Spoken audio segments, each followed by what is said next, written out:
Ladies and gentlemen, it is time to start them engines. We are here for round number 14, I believe it is, round number 10 actually, at Kansas here, sponsored by Hicks Co-Roofing. It is in 167 laps. We got stage break at the first 50, stage break at the second 50, and then we got a straight run for stage number 3 right to the end of 67 laps. I am James Parfitt, going to be joined in the booth by the Mr. Mighty Dean Biggles here as well. And welcome in. Thank you so much for joining us for this epic evening of racing. It's one that you're never going to forget and one that you'll look forward to again. Kansas itself, well, it hosts currently NASCAR Cup Series, NASCAR Infinity, NASCAR Trucks. What more could you look out for on that one? It did formerly hold the IMSA and the IndyCar Series up to 2010. It's a tri-oval asphalt, 1.5 miles, turns 4. You've got turns 17 to 20 degrees in the banking, front stretch 10 degrees, back stretch 5 degrees here as well. It's a great circuit if you can get it right. It's an absolute nightmare if you do not hook your cars up, but it's one you're going to look forward to and one that I think you're going to enjoy. So let's bring Mr. Dean Biggles into the booth. Dean, welcome in. Yes, sounds good. Sorry, James. Yes, I don't think we're in Kansas anymore. Or are we? Yes, we are in Kansas. There it is, of course. I was trying a little reference, of course, from The Wizard of Oz.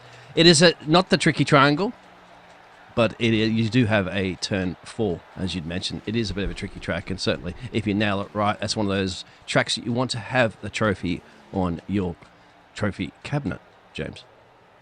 It does, definitely on that one. Let's bring you up to date with the points standings as they are at the moment. Jordan Parker out in front of 343. Blake Witkowski has automatically qualified for the playoffs. He's on 303. That's due to 2 wins that he's had this season. John Waugh is in third place. He is on 293. He's not locked in. Jordan Parker's not locked in either. Connor Gibson, Kenneth Colson, and Josh Meyer are all locked in to the playoffs. So you've got 3 wins for Josh, 1 for Kenneth, and 1 for Connor. Then we've got Ryan Peters, MJ Palmer, Joshua Klein, Joseph Klein, David Moyer, Gino Volanti, Stephen Gill, Brooke Whitman, Lucas Lewis, Greg Pillar, and Dylan Walters are the top 16 sitting in the playoff spots at the moment. Travis Pugh has got a win, but he hasn't done the regular number of races so far. They do have to do a certain amount of races here to qualify for the automatic spot. So although Travis Pugh has got a win, he has not got the recommended races under his belt. So currently is not in the top 16. Below the drop lines at the moment are Douglas Hess. Now Douglas is currently only 6 points behind Dylan to knock him out of that top 16 slot. So a lot to play for Douglas. Joshua Hahn, Aaron Espy, Caleb Hunt, Owen Lax, Taylor Orton, Josh Lewis, Carden Hansen, and Todd Witkowski are all in the bottom from 16 to 25. Do they have opportunities? Of course they do. Will we see them? Well, they've got to play it by ear and see how they get on here as well. This is going to be a very, very interesting one. They do have 5 tyre sets to play with here as well. They're going to need them, whether or not they're just going to take right sides, whether or not they'll take all 4s, or they might alternate strategy depending on what they do here. I think this is going to be one of the interesting things that we do have to look out for, it being whether or not the strategy is going to come into play, what the situation will be. So hold on to your hats, ladies and gentlemen. This is definitely going to be a good one. They have 90% fuel. Can they last the 50 for the first stage? That's going to be the question, whether or not they're going to be able to get there at the same time. So lots to think about, lots to deal with, and let's hope that these guys can do it as well. This could be very strategy-based, Biggles, this one, and I think it's going to be an interesting one. Weather could come into play at the moment, just 2 mile per hour winds there, 78 degrees Fahrenheit for the track. So that, as we are into the evening time there, it's spot on at 7 p.m. on October the 31st here at Kansas Speedway. Qualifying about to start, James. Yeah, qualifying is underway here, so we'll keep an eye out on that one. We do talk about qualifying and we will cover qualifying. The question will be whether or not qualifying will really make a difference. That's going to be the thing.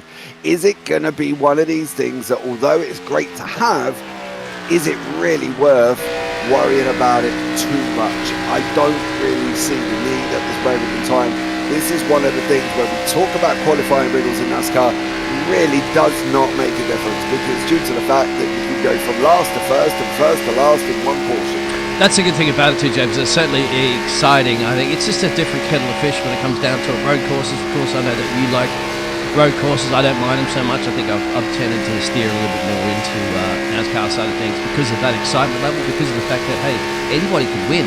Generally on a road course, you know, if somebody's fast and they qualify at the front row or something like that, and they just run off into the sunset.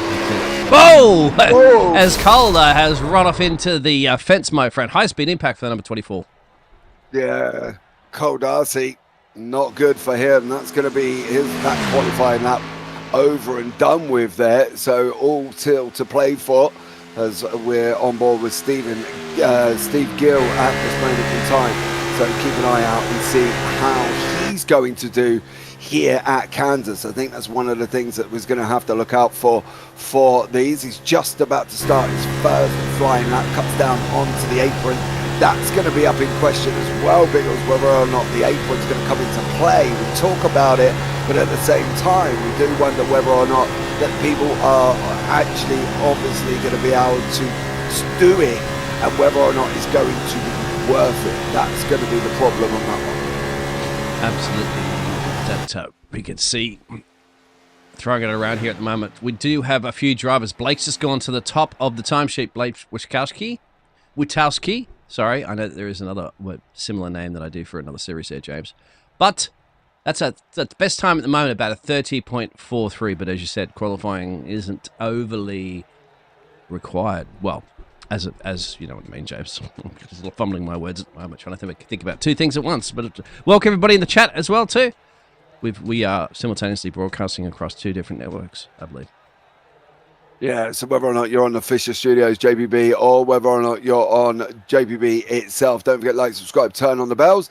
That would be absolutely amazing. As I say, we're coming into qualifying at the moment. Travis Butte sitting on pole on a 30.42 seconds. And then we're going to see how he gets on in the race, of course, on that one. There's a couple of more people out on track, and we will try and pick them up for you as well as we go back to the number 24, which is Cole Darcy. He's out on the circuit at the moment in time with that Valvoline machine. So we'll see how he gets on again running that round that apron, again coming into question whether or not that's going to be the gentlemanly thing to do there, Biggles. And as you can see from Cole, it did not go well running the apron at Kansas as well. So see how he goes.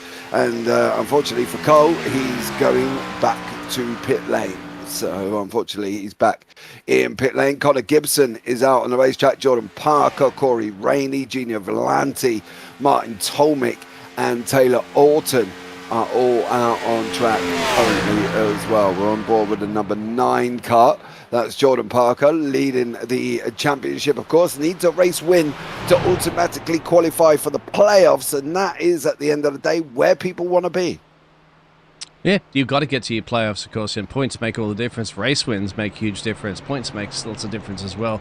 And get yourself. It's all about getting it. And I always say, too, at some point, it is very, very important there, James, for the qualifying, because I've seen so many drivers that they get in wrecks. They say, I'm always in a wreck. And I say, look, gentlemen, there's an easy way of solving that problem, right? Just be out the front. That's all it is. Just be out the front of the race. That generally, you're never going to have anybody wreck in front of you at that point. Of course, maybe if you get some back markers or something like that, or if somebody bumps you and turns you from behind, but less chances of anything happening if you are leading the race. Yeah, absolutely. Taylor Orton out on the racetrack at this moment in time. No time on the board for him. Coming up under checkered flag there as well for Taylor Orton. So he's going to be at the back end with John Lewis, no time on the board. Let's bring you up the grid for this race. Travis Butte will be leading the way with Blake Witkowski and Joshua Hahn. And we've got Connor Gibson, Kenneth Colson, Martin Tomlick, Ryan Peters, Corey Rainey, Jordan Parker and Cole Darcy round out the top 10. MJ Palmer and Aaron Espy is also there as well. And then below that, we've got David Moyer, Lucas Lewis, Josh Meyer and Mike O'Brien rounding off the top 16. Below that one, of course, is Joshua Klein, Douglas Hess, Gino Volanti, Stephen Gill, John Ward, Taylor Orton, and then John Lewis will round out the back end. But yeah, very interesting one here indeed. And I think one that could be very, very exciting once again. So hold on to your hats, ladies and gentlemen, because it's all going to kick off ready to go here as well. So much love to you all, and hopefully you're all enjoying the show. Thank you so much for joining us on this evening's of racing. So hold on tight, and let's get going for this one, because I can tell you one thing, you're going to want to be exciting. You're going to want to be excited, and this is why, because it's NASCAR at Kansas. Round 10 is going to be underway very, very shortly. So hold on to your hats on this one. What do we reckon, Biggles? What are we looking forward to? What do we think is going to happen? Well, it's new for us for broadcasting at James, and a lot of these drivers are new to me, so I'm not 100% thrown into the deep end of this one immediately. It's just going to come down to consistency. Those stage breaks, remember, 50. So you've got to get to 50. You're going to have a caution automatically at that. They've got 100% or almost 100% fueled up there on those gas tanks. So they should be able to take you through there, pending, of course, cautions, which will just throw caution out to the wind, isn't it? Anything can happen at that point. You've got to see if you've got some buddies out there as well to heading the pit road, because you don't. It is almost like a super speedway as well. You don't want to be left for dry when you come out there all by yourself, because you're going to lose that slipstream. Yeah, absolutely. And that's one of the things they don't want to do. Travis Butte there leading the way. Let's see how he gets on once again at the front end of the field. So hold on tight, because it's going to be up and running very, very shortly. Travis in that 00 machine. Witkowski on that outside line as well. Gibson, Hahn, all there. Tomlick, Colson, Rainey, Peters, Darcy, Parker, all sitting there ready to go. Don't forget, Joseph might be leading the championship, but he's not locked in. He needs a win here if he can. He's coming from 9th place on the grid. The green flag man is waving. We're going to go round again. There's going to be 2 pace laps here this evening. So we're going to go round one more time, and then we're going to get up and running. So hold on to your hats, ladies and gentlemen, and sit tight. Now is the time to get your drinks. Now's the time to go and get your popcorn, because you're not going to want to miss 167 laps of racing here. I'm not going to miss it. Biggles is not going to miss it. And trust me, it's going to be exciting. Biggles, are you looking forward to this one? Oh, yeah. I was going to say, James, but don't forget to grab a nice cold beer. It's NASCAR territory, or grab yourself a little jar of moonshine, mate, because you're here in Kentucky as well, too, mate. Well, in fact, if you're in Kentucky, more than bourbon. I know you're not a drinking man, mate, but, beer and trucks and cars and motor racing here in the heart of the South. Yeah, absolutely. Well, it is for anybody that drinks. I do not drink. I haven't drunk for about 12 years. So, yeah, there we go. On that one, don't forget in real life, won by Carl Larson last season with Chris Buescher and Chase Elliott, where you 1, 2, 3, and Mark Truex rounding out 4th place. So that was in real life. Pace car pills in this time. Here we go into the Geico restart zone. We're going to be heading very, very shortly. You can see it there on the right hand side. Ladies and gentlemen, we are green. We're off and running and underway here at this moment in time. Travis Butte is on that inside line with Blake Witkowski on the outside. We've got number 19 behind Josh Hahn, and then 37 of Connor Gibson. It's going to be a 2-laner, but the question will be is how long they're going to be able to hold it for. You can see the outside line's gaining momentum. That inside line has not picked up at all. It has been left to death. Joshua Hahn did not get a good start. Left Travis Butte on his own. There's no one to push him. Hahn's got all out of loose on shape already. That's the problem with running the apron. That's the first caution of the night. And I can tell you one thing, don't run the apron, because that's the problem you're going to have. And we'll have a look back at that one very shortly. Yeah, they're wrecking already there, James, behind there. But you called it exactly as it happened, into the kitty litter and then back up on the track there. They elected that's going to cause a caution because there was a bit of a wreck behind. We'll go back and have a look at that one right now. Yeah, you can see Joshua Hahn is in that inside line. And that's Cole Darcy. Hahn's a little bit further up the grid in that 90 machine. Yes. And then all of a sudden you can see he comes down and he gets a little bit squirrely. And Josh there onto the apron. He slides already down onto the apron. It bounces him back up and then he just comes straight in to Cole, who nowhere to go. And you see Josh on the right hand side peeling off. Cole's trying to hold on to it. Air brakes up, lifting, bang into, I believe that's the 13 machine we have. We've got two cars with the same livery. And unfortunately, around they go. Not good. Into the wall straight off the bat. And, well, the problem they've got, I think, as well here, Biggles, is they've got to look out for the fact that, A, they've got no fast repairs, okay? So if Josh managed to keep it out of the wall, fair play to him. But I can tell you one thing, Cole is going to be damaged already on that outside line, as is the number 13 at the same time, which is Aaron Espy. He's going to be damaged. No fast repairs. They're going to have to sit and wait for their repairs to get done. This is the problem. Why is it a problem? As everybody knows, coming into last season, new particle model introduced on the racetrack. Basically, the rubber and everything else, dirt kicks up down onto that inside line. Everything gets kicked into the apron. The rubber heads up out to the wall. It heads downwards as well. You go on that. You are slip and slide. You're Bambi on ice. You know where to go. Hey, presto, you're doing more pirouettes than a ballerina in Swan Lake. Yeah, it is. I love commentating with you there, James, and broadcasting as well, too, because you get these fantastic puns here on the JP Broadcasting Network by the man himself. That's behind the scenes there. And there you have it as well, too. So a handful of those drivers gone down a pit road. That was from back here in P16 now. Joseph Klein there, Josh Mayhew, Corey Rainey, John Wurr, Douglas Hess there, Taylor. We've got a couple other drivers that were involved from that little wreck there before he dinged up their 24 machine there of Cole Darcy.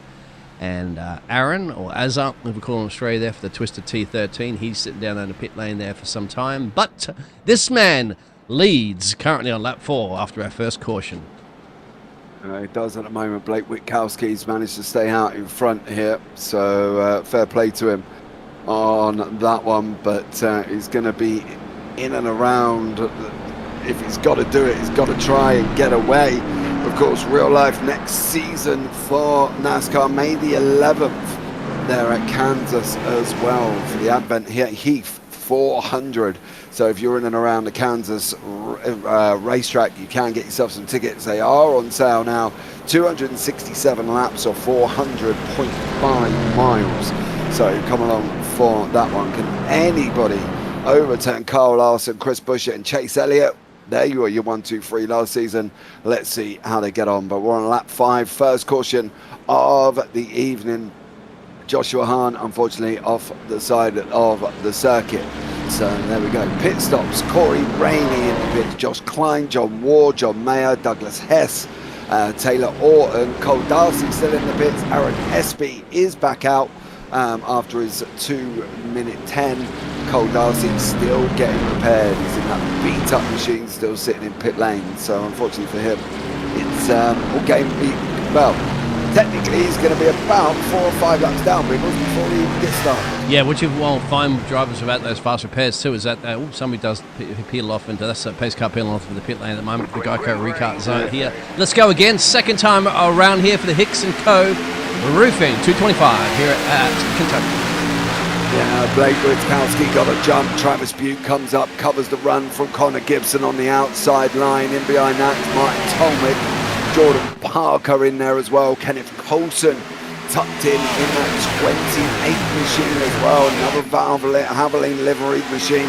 Looking up the inside line going into turn 3 and 4. You can see the battle up front on your screen. Travis Butte there takes that inside line away from Witkowski. Is he going to squeeze him on the wall, or is Witkowski going to get the run? Somebody big and brave on the inside line as well. Is he entitled to space to come up? Well, he gets it, but I can tell you one thing, Connor Gibson, you're a lucky boy, because not everybody would have given him space there, because partly due to the fact he's not actually on the racetrack when he drops below that white line. And we're 3 wide there at some point, exactly there, James, and mighty well attempt to try it again there, bringing Jordan Parker into play there, because it says, let's go party, gentlemen, all together now, let's go party. If you've seen that movie Airplane, but it's sort of a reference to that one. Look at this, James, 2 by 2 by 1 in the background.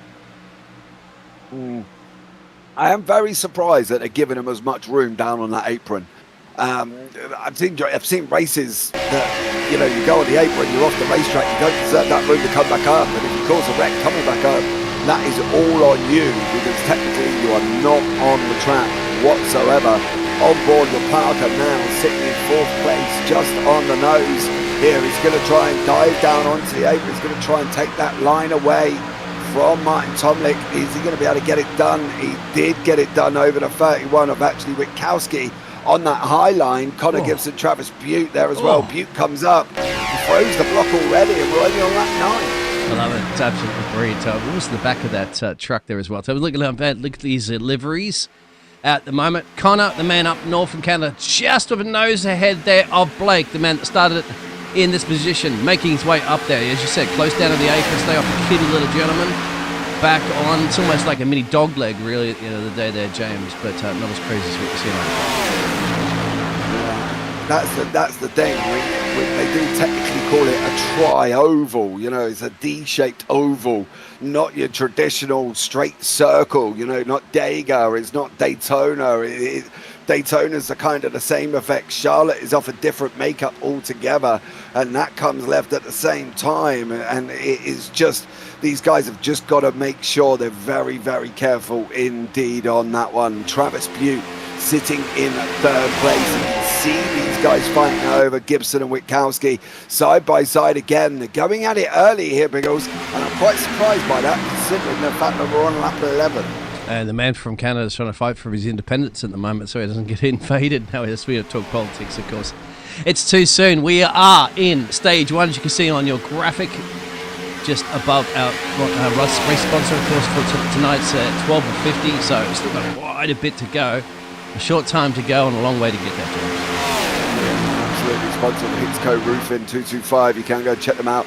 Link down in the description below. They are on Facebook. You go and search them, have a look there as well if you want to go and check out what they can do for you here this evening.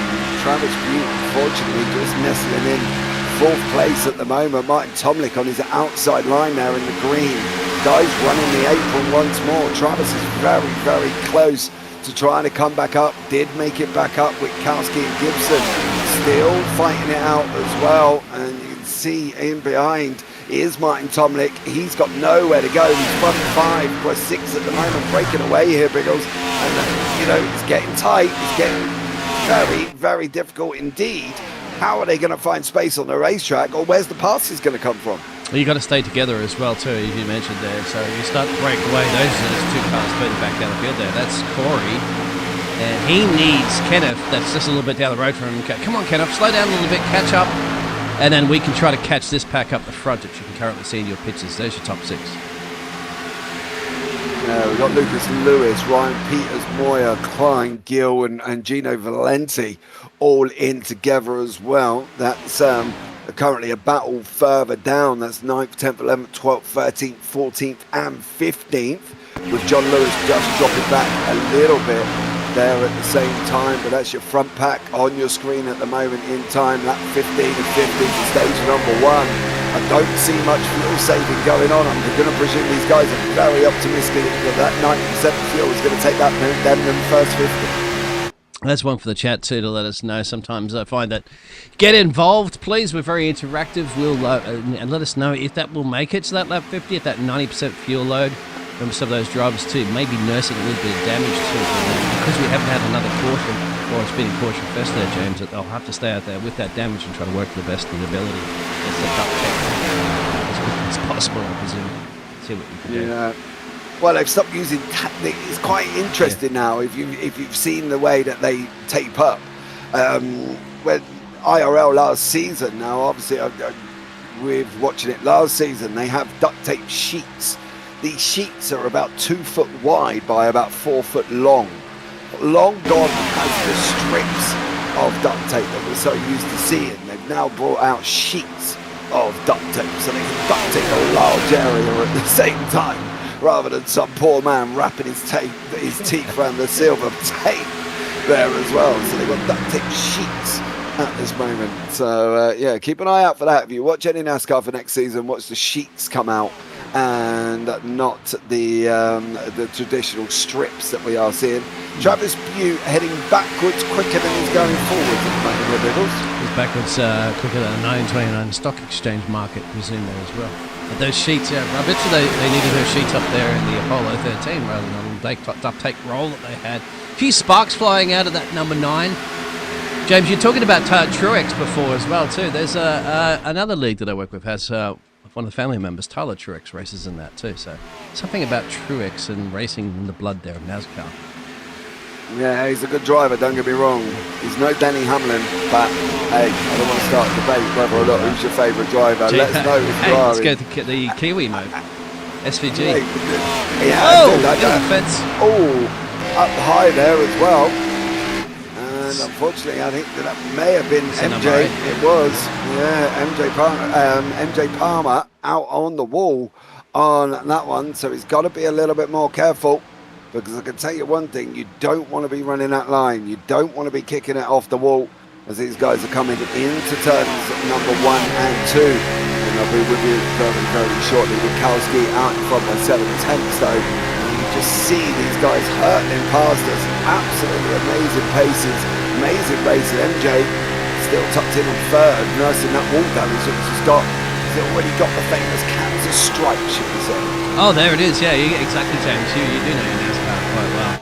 And as you can see, they're one of the drivers here from New England, of course. Not the old one, because nobody likes the old one anymore. It's all the new one here in the United States. There, James.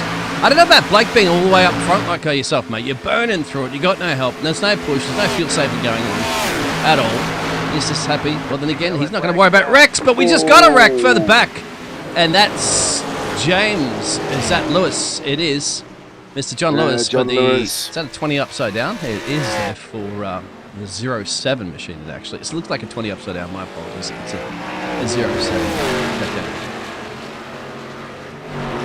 What happened there? That's going to be the question for Mr. Lewis. How did he end up on his roof? Let's take a look. Or how did he end up causing a caution, should we say? No real dramas going on at this moment in time. Already got sparks coming out there, and so he might have had some earlier damage. And then what's happened here, James? He goes across the 6. And unfortunately, yeah, there he goes, bang into the wall. And unfortunately for that, for John Lewis, it is done. I will say one thing about John Lewis. It looks like a 20 upside down, doesn't it? It does, yeah, I agree with you on that one. But it is one thing about John Lewis, it's famous shop in the UK. John Lewis are actually a supermarket chain in the UK. Just to let you know on that one. They're one of, should we say, the upper ending of the price spectrum. So let's go. You only go there to get a carrier bag that probably costs you about £5.50. I know. And then your shopping goes into, your shopping from the cheaper shop goes into your carrier bag from John Lewis to make your neighbours think you've gone shopping at John Lewis, when really you haven't. Everybody's going to dive in pit lane. Travis Butte is the only one that isn't, and Ryan Peters is another one that's not gone into pit lane. But yeah, John Lewis, should we say, got a bit of driving, and he's going to have some damage to get repaired, I think, on that one. Yeah, I mean, I know those shops you're talking about as well too, James. That's the ones that most average plebs like us will never be able to afford, of course, on that. Hey, speak for yourself. Yeah, I'm sure you go shopping there all the time there, James. Yeah, No worries. mate, Hey, I go and get a cheese and cress sandwich from John Lewis. It cost me £8.50 when I can get it in Lidl's or Aldi's for like £1.99. Exactly. That's what I do. Say. Yeah, that makes sense, doesn't it? Yeah, if you want to save money. Another thing as well too, I have a little bit of a beef with drivers, of course, in iRacing because they don't drive their way back when they have a little bit of a ding in practice session and all that sort of jazz. And I said, James, that's the reason why drivers make mistakes during their pit boxes because they don't practice pit stopping very often too much, do you? You just sit there and click this magic button and say, woo, I'm disappearing, back in pit road, take it back out there, do your hot laps, and then just sometimes come back in, but most of them don't. So hang on, we're not practice your going pit stops, green, can make a not difference. going green. Yep, it was one of the most underrated areas of racing that ever takes shape. Nobody practices pit stops on that one. So I can tell you that one thing, nobody will practice pit stops. I'll tell you what I am going to do at the moment. I want to pull in a gentleman just really quickly to have a chat with, if I can get him. Why can't I get him in here? Hello. We need powers that beat it to drag them by the scruff of the neck and chin wag them. They're under caution at the moment, so it shouldn't be too much of a problem. As James tries to find. No, I can't pull him. Can I drop him straight in the booth? No, I can't do that either. Ooh, misses. Right, if there's ever any admins sitting out in YouTube in the wonderful world of the YouTube world, can you have a look? And because at the moment I can't pull anybody. I can't. Try anybody from Black Flag. I can't. I was trying Cole Darcy. I wanted to have a quick chat with Cole Darcy. I don't know if you can I can drag see him. Cole. No, Cole's in a locked room. Yeah, he's in a locked room. Oh, there we go. I can pull in certain people, but not everybody. I can pull in Black Flag. Yeah, there's a couple we can. There's a couple we can't. Yeah, well, this is the first time we do it. Let's see if the lights go on. No, and if no lights going to go off. We'll catch him in the next caution, or whether or not we catch him on stage. But there is only certain people I can pull in. So any admins out there in the wonderful world of YouTube land, oh, sitting there watching. If you can have a look at the permissions, that would be absolutely amazing for us to pull in drivers out of rooms, because at the moment we cannot, apart from a couple. So we'll have a look. This time, is it going to be going around once more, ready to go green? 2 cautions deep, lap 25 of 167. Stage will be in 25 laps time. So stage in 25 laps time. So hold on to your hats on that one, and let's see how the guys up the front end get on. 2 cautions in the first 25. Biggles, the famous saying, cautions breed cautions. Let's hope not. About that, James. They did a race last night. 27 points was a big record. That took about just shy of 2.5 hours to get the race done. Granted, short track racing, but short track racing does really that. But 27 was a little bit too much. Hopefully not tonight, as our second caution is underway. The green flag to start halfway through stage 1. Green flag. Yeah, here we go, ladies and gentlemen. We're up and running this green. Once again, Bute's got the run on that one. Witkowski, Peters in behind Moya, in behind that Haas as well. That's where the battle is. I'll tell you one thing though, Butte left them for dead on that restart. Absolutely, he's gone. You're right on that one there, James, and that's where you catch it. 33 wide, further back that battle for P3. Oh, guys, I didn't think about 4 wide there, James. That's risking it for the biscuit, my friend. Too much. Yeah, Parker, Moya, Haas, Hess and Rainey, all in that 3 wide situation. They're going to be spread out more than a jigsaw chopped on a table. I can tell you that much here. There's no set lines at Kansas. There's going to be 1, 2, 3. You're going to be picking one there as well. You can see the 37 in the middle. Connor Gibson slicing it up. He's gone through him like a hot knife through butter. 3 wide scenario once again here, Biggles. I'm not quite sure 3 wide is necessarily best here. Oh, well, give it a shot, gentlemen. Has a bit of room there as James gets all the sayings out there. Hot like butter and jigsaw puzzles on the tables. Well, drivers are going to be focusing to try to keep this car on the track at the moment. Well, Blake's up the road there by almost a second. The rest of that party is not going to soon, James. 28 of 50.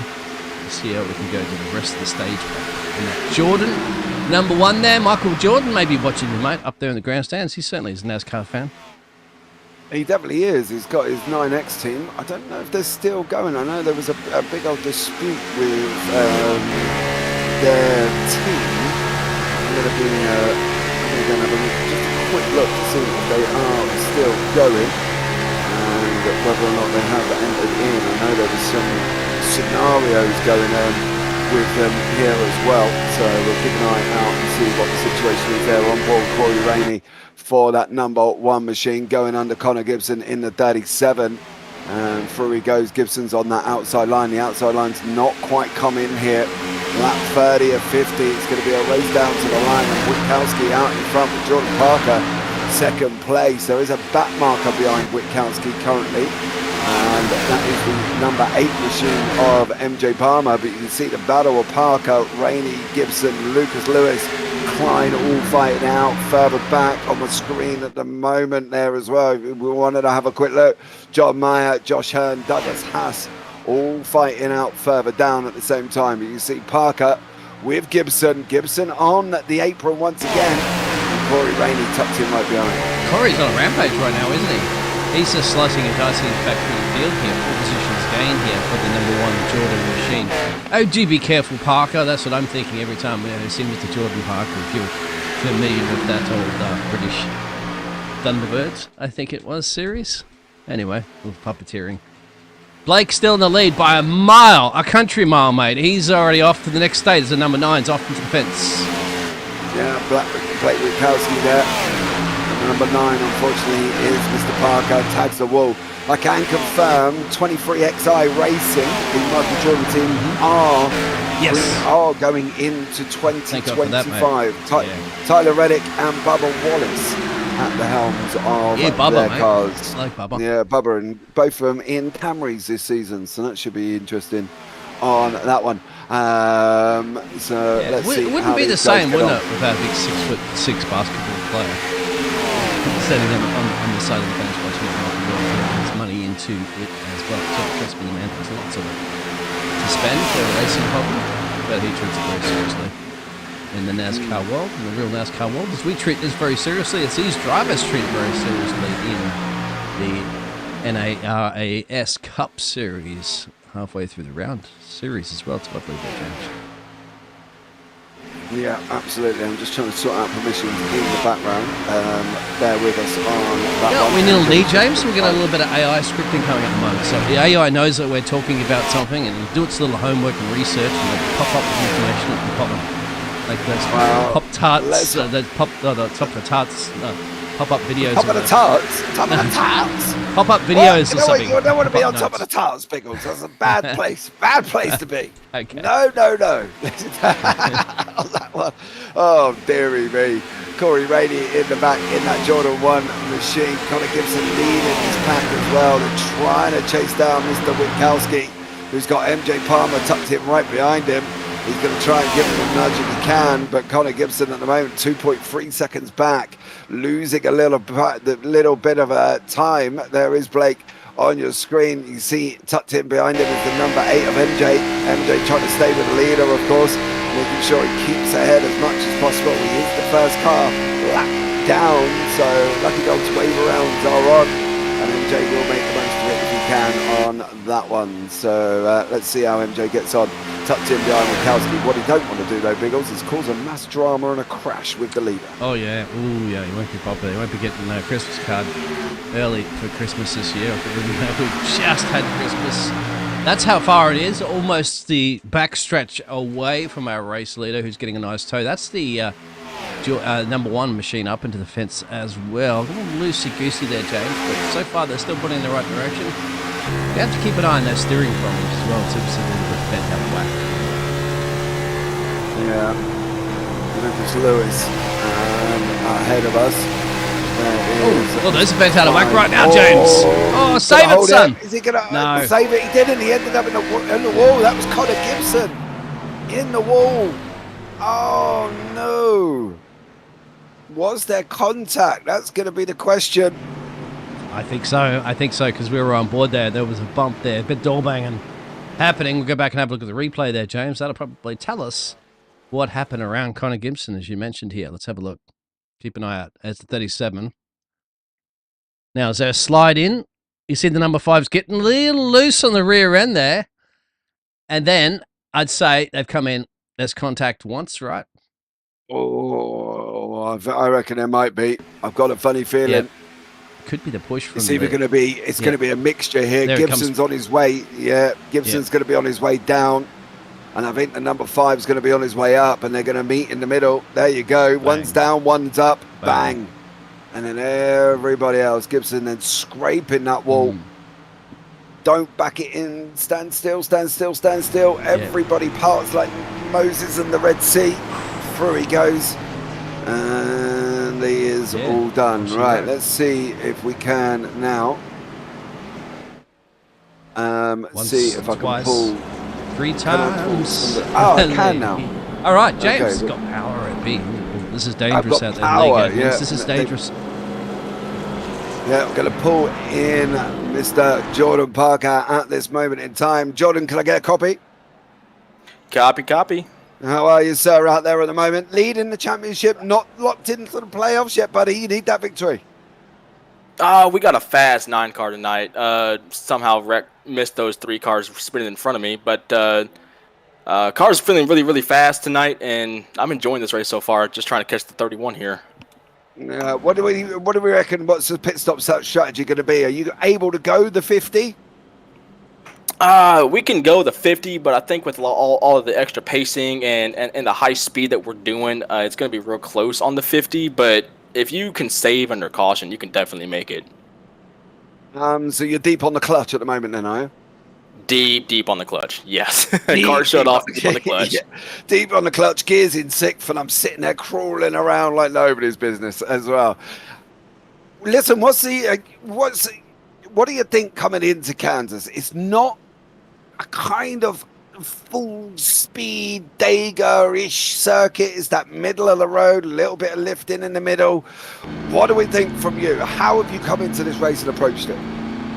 Well, you can go full speed outside of the draft. If you have a little bit of drafting help going into the corners, you do have to lift, just because these cars can't take that corner at almost 195. The cars alone outside of the draft feel great. You can rip the high side, blip the throttle a little bit. But coming into this race, I'm just going into it like any other race. Just put the mindset forward, keep the nose clean, and try to go out here and win. And if not win, score as many points as possible to retain that championship lead. Yeah, absolutely. All right there, buddy. I think the pace car lights are out this time. I'll drop you back in your room, bud. Good luck. Have a good one, and we might be talking to you later on Victory Road. All righty, guys. Enjoy the show. Take care. And there you go. That is Jordan Parker. Optimistic. Managed to avoid a wreck, which is always good, but the pace car is going to be heading in. We'll see what Witkowski does this time around. If I was that number 73 there of Lucas Lewis, I would be tucked up sniffing them fumes coming out of exhaust, because you do not want the outside line of Klein coming straight down on top of you. Get up, son. Come on. You want to be tucked in right behind him. Close as you can, ready to jump him. What's Witkowski going to do into the restart zone? He's jumped straight away. There you go. Lucas Lewis did do that. Jumped up right behind him, Biggles. Imperative he did that. He didn't need to let Joseph Klein in. Yeah, he knew it, because you got your stage breaker's over in about give or take 9 laps too, James. So that's it. It's make or break situation. Crucial stage points up for grabs, and a crucial race restart held off. But now Lucas is going to put some massive pressure, and I forgot absolutely too, James. So we have nice little picture-in-picture graphics as well, but we'll sort that out in a little bit. We'll catch the end of this one, and then we'll chat to those drivers. We had, luckily, they're one of the drivers providing the camera to us as well, to Jordan. But here we go. Battle for the lead of stage 1. Yeah, Lucas Lewis there as well, getting a little bit of a blink on the old internet, and once more, Corey Rainey sitting in third place at the moment. He's going to want to try and get there as well at the same time. 8 laps left of stage. Witkowski's just got a break off that high side. Absolutely flying. You can see Lewis just absolutely plunged down the order. He's now down into 4th place. The outside line's just about to come in. Biggles there as well, I think. And a lot of these guys got to make use of that, otherwise they're going to get strung. You mentioned it exactly. Here comes Corey to think about that. We do know that some of those drivers are probably nursing a little bit of duct tape damage there up against the fence. It could just be cosmetic. I don't think Blake's actually had a tangle with that fence yet number 331 machine, so he could be good. How are those tyres feeling as well too? Remember, they have a few sets available down there in pit road, but have they elected to use them all just yet? I know they've only been in one time. Blake's only been I doubt very much he might have changed them. If he can get to the end, he might hold on to that set. I'm very surprised. It was a 15-second stop, possibly the outside two. If he has changed anywhere, there is looking back from Blake's car. Corey Rainey at this moment in time, and that Jordan machine hiding behind him is going to be closing up on him. We've got literally 6 to go. Witkowski covers him off. He knows if he allowed him on that apron, he would have come whizzing past him. And at this current situation here, Biggles, there's nothing that Witkowski can do apart from defend. What's he got on there? It looks some sort of monster or something like that on the back of that car. That's Blake's car. I don't know. It throws me off if I was a racing driver. Corey shouldn't have to look at that one, but I'll tell you what. I don't know. He's got a monster in the back of that car, mate. I was going to say truck, but Blake, mate, 5 to go. Stage 1. Yeah, Witkowski on that inside line. Corey Rainey tucked in right behind him. You can see the others battling out. Klein and Tolmik, they're in there at the same time. Lewis is still there as well. Klein's got internet issues. In fact, he is gone. By what I can see, Joseph Klein looks like he just had a straight old disconnect on that one and has gone down the order. So I think we may have just lost Joseph Klein to a packet loss. I will be able to confirm that one very, very shortly. But in the same time, with a breath at the moment, you've got the number 82 of Stephen Gill fighting out. Witkowski goes over, 3 to go here, Biggles. Is he going to take it? I think he can. I think he's got a bit of a gap now. He's getting confident with it. You can see the rear end's not sliding as much because he could probably just lift. Corey's got to give it everything he can there, but I think Blake has just got what it takes. He's used to leading the races. He nailed that race start under a close attack there, but he held him off there. A nice little Hicks & Co. Roofing 225 stage 1 victory should be going. See him soon, and 2 to go. He did caution and a much needed break for them too, James, because some of those drivers haven't been out pit lanes this Yeah. Let's see if Witkowski can do it. I'm normally going to put premonition and write it down on my little piece of paper. The top 3 is going to be Witkowski, Rainey, and Tolmik. But knowing my luck, anything can happen here as well. 1 more to go till the end of the stage at this moment in time. Here for round number 10 at Kansas, sponsored by Hicks & Co. Roofing for 167 laps. Check them out down in the link in the description below on Facebook. You can search Hicks & Co. Roofing on Facebook. It will be there. But Witkowski on that back stretch is going to come round into turn number 3. Just needs to make sure he's burying this one. No real major trouble here once again. Wants to make sure down at 168 miles an hour coming out of turn 4. Over the line he goes. Witkowski's going to wrap up the first stage here. It should be for him. No running. it's the last lap. Is it the end of the lap? It's the end of the lap generally, James, that most of the stage breaks are aware of. This is the first time that we're doing the fantastic broadcasting here, but generally the rule of thumb is it's the end of the lap 50 that they're on right now, so he may not have it just yet. Look at Corey put the pressure in. Corey gets a good exit out of 3 here. Maybe, but maybe not there. Blake should have his nose ahead. Oh, this is close, James. Oh, pushed him.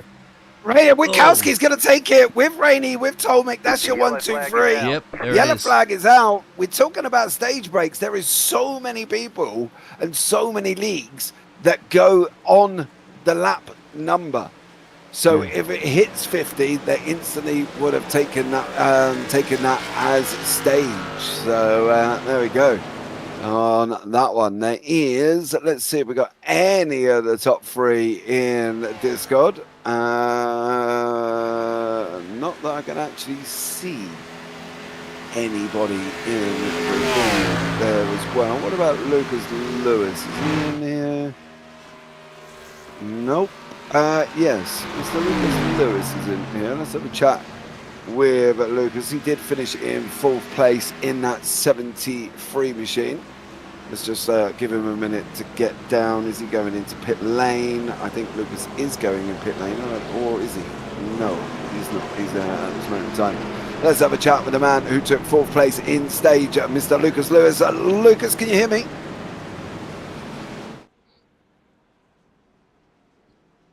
Will that be a no? He's probably put on the AI autopilot. Yeah, my fault. Hey, I'm here. Sorry. Hey, dude, how you doing? Pretty good. Yeah, pretty good at this. I'll tell you what, I'll shut up. Get in your pit box, mate, because I'd hate for you to miss it while I'm talking. They're all heading down to James, so yeah, we'll get Lucas to focus currently at the moment.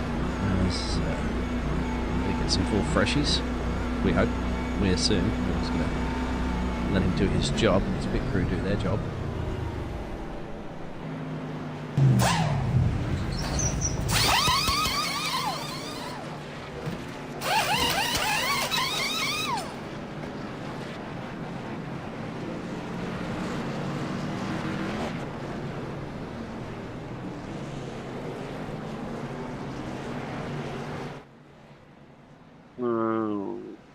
Okay, right, Lucas, out of pit lane there, buddy. All 4, what do we think on tyre strategy? Are you going to be taking all 4, or are you just taking rights?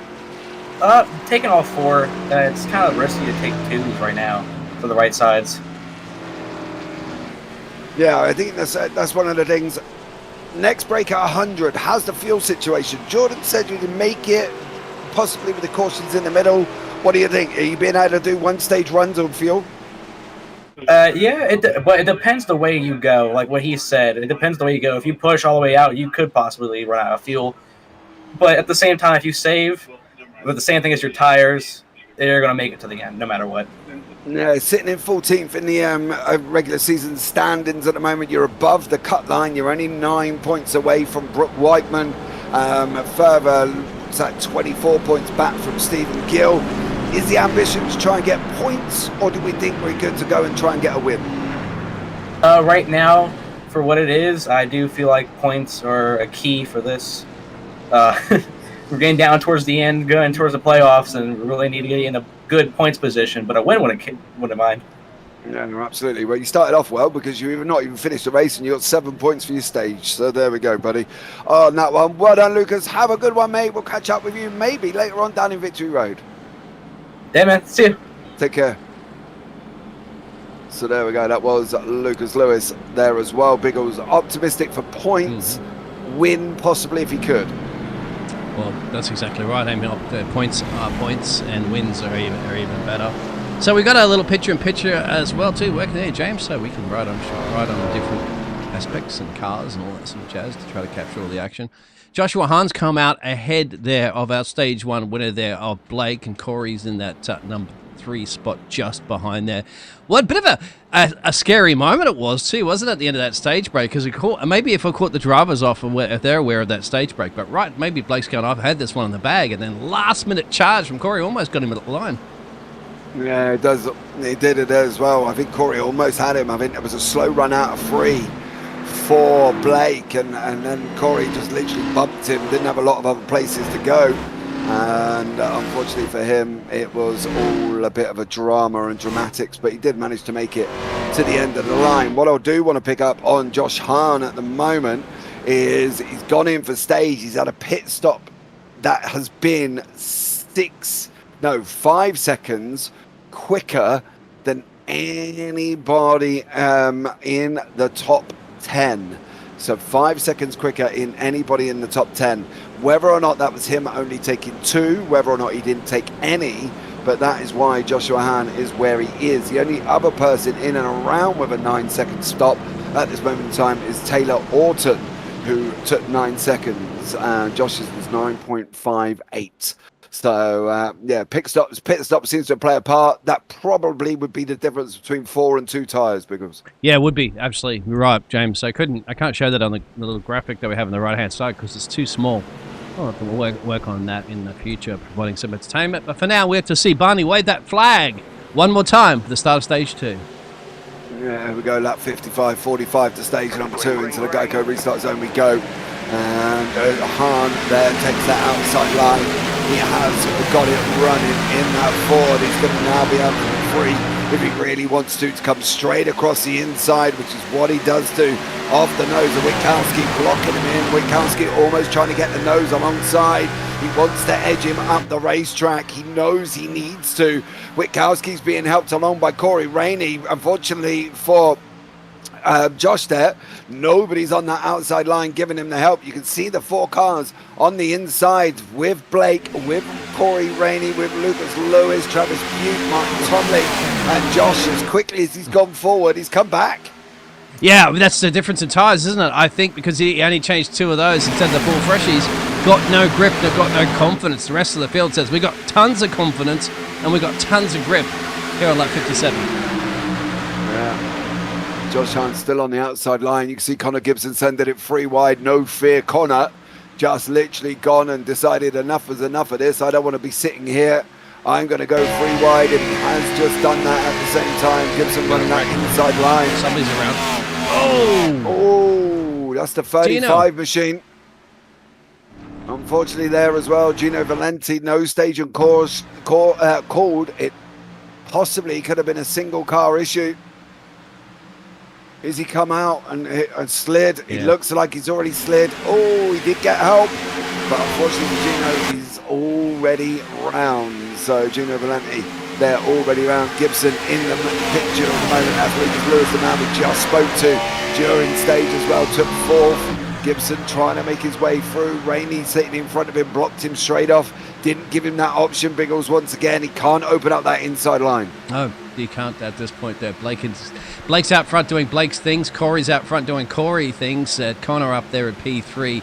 This is where we had the Lucas Lewis that we heard, the double L, and then Travis is behind him.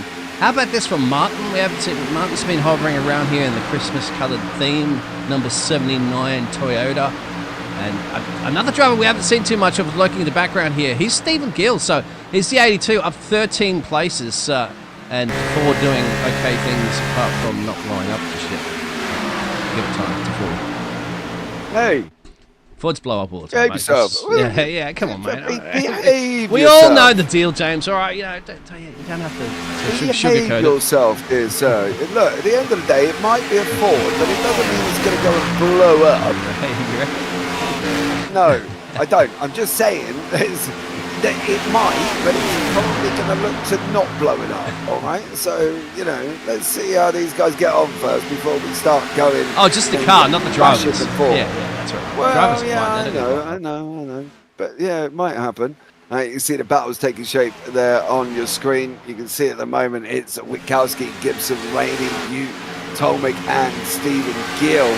Great run from Gill at the moment. He's sitting in 6th place, running that outside line. Tomlik's in front of him, and then with Lewis in behind in 7th. Stephen Gill, highest gainer at the moment, up 14 spots here. And this is where we look at situations, Biggles, and we can turn around and go, Stephen Gill does officials. His IR is below anybody's in the top 10, and yet still running in the top 6. It just goes to show how the difference is between officials and league racing.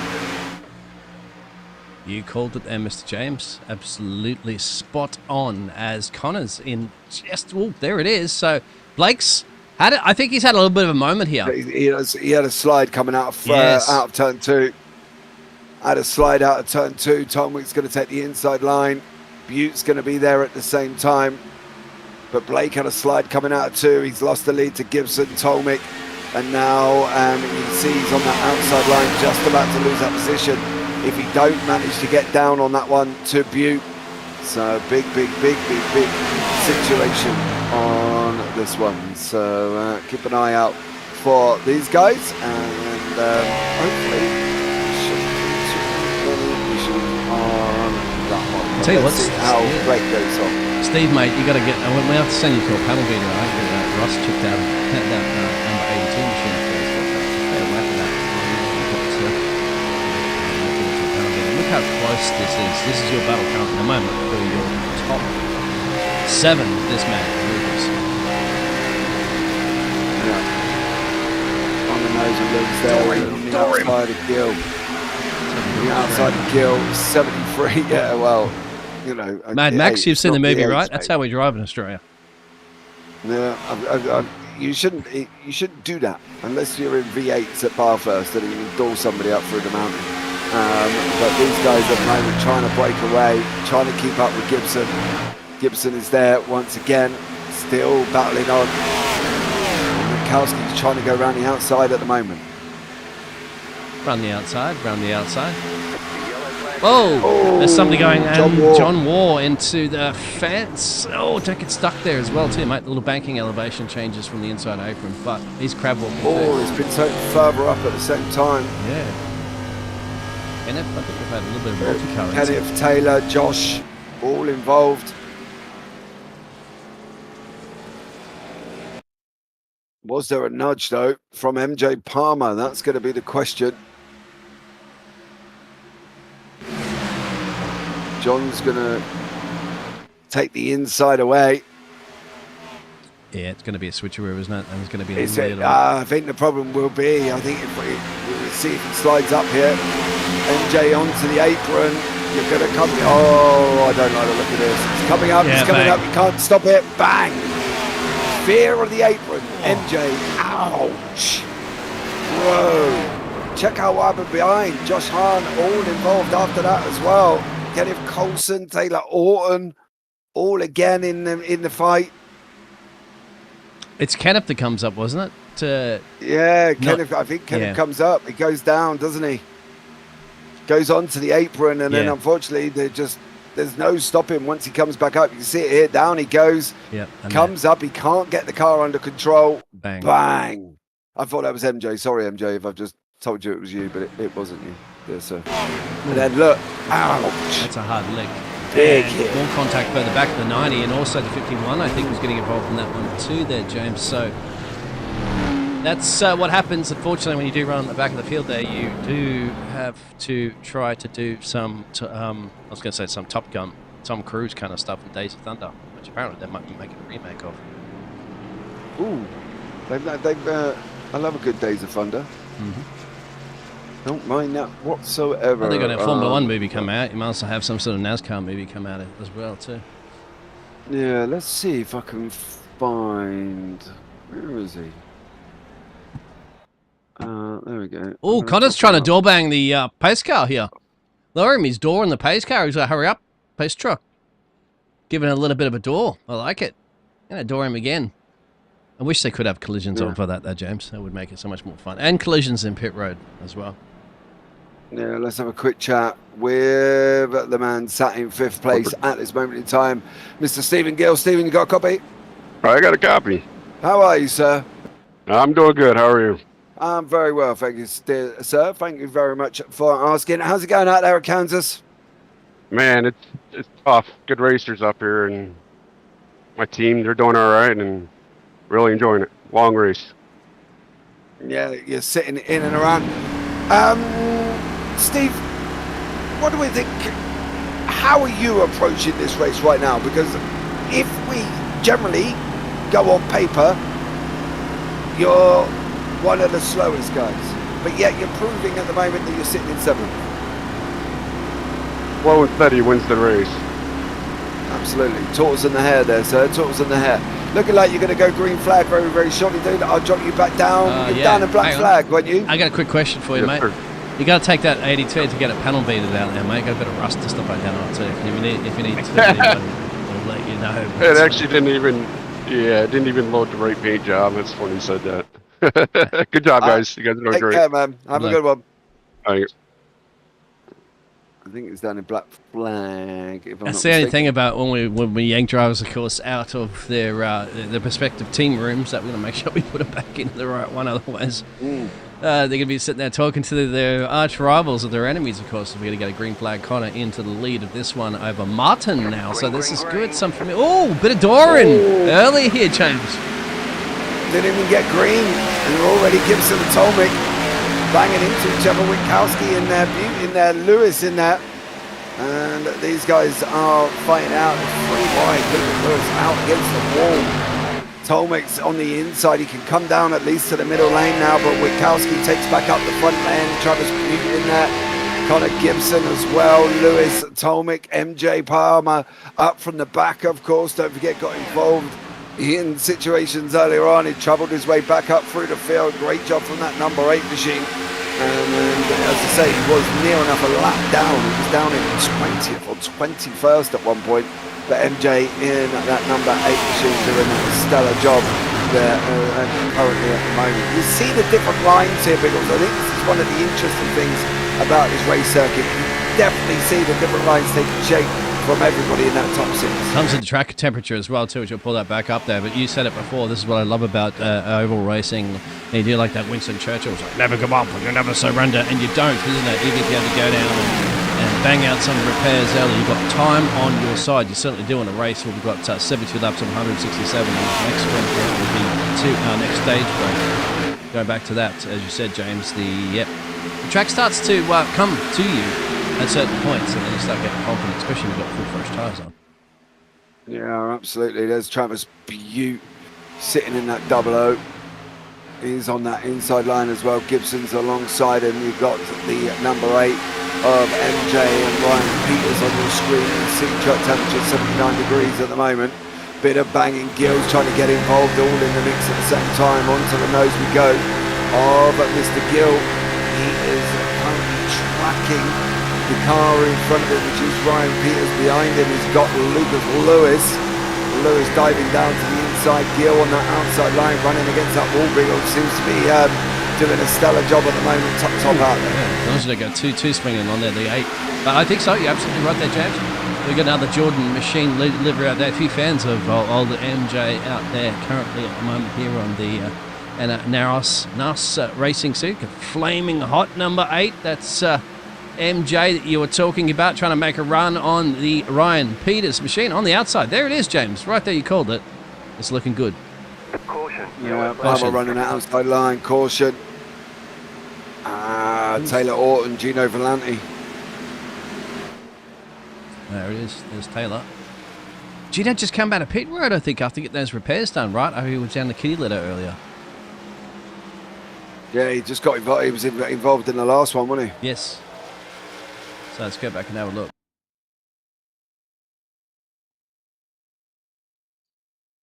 So keep an eye on Taylor. Yeah, he's running that outside line. I think there might have been a little bit of argy-bargy with the machine in the middle. I think that's the 35 of Gino. See them going into the corner. He's the inside line of the 24. Gino comes up, hits Taylor. Taylor hits the wall, comes straight back across, tags the 24. Oh, that's poor Cole Darcy. Just when Cole thought was trying to come back through, he's having a bit of a bad one here. Yeah, Cole comes back through there at the moment. Go back to live pictures. Martin's heading in to pit road. So that's, I think, Martin's scheduled pit stop. But is that the second pit stop? I can't see the man from Seattle, Washington. This will be number 3, I believe. 3. Yeah. Cole's in pit lane at the same time. Joshua Hahn is still in pit lane. He's been in there for a good while. I wonder if I can have a chat with him. How impressed is he going to be if I bring Josh into the booth? Let's see what I can do here.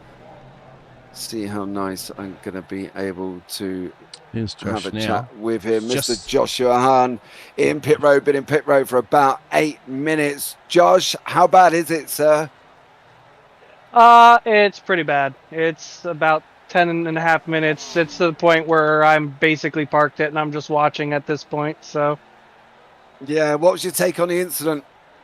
Well, I mean, it looked like Kenneth just came up the track and John was a little bit low, and when I hit the brakes, I just locked him up and I couldn't turn and just plowed right into Kenneth. So, yeah, racing incident.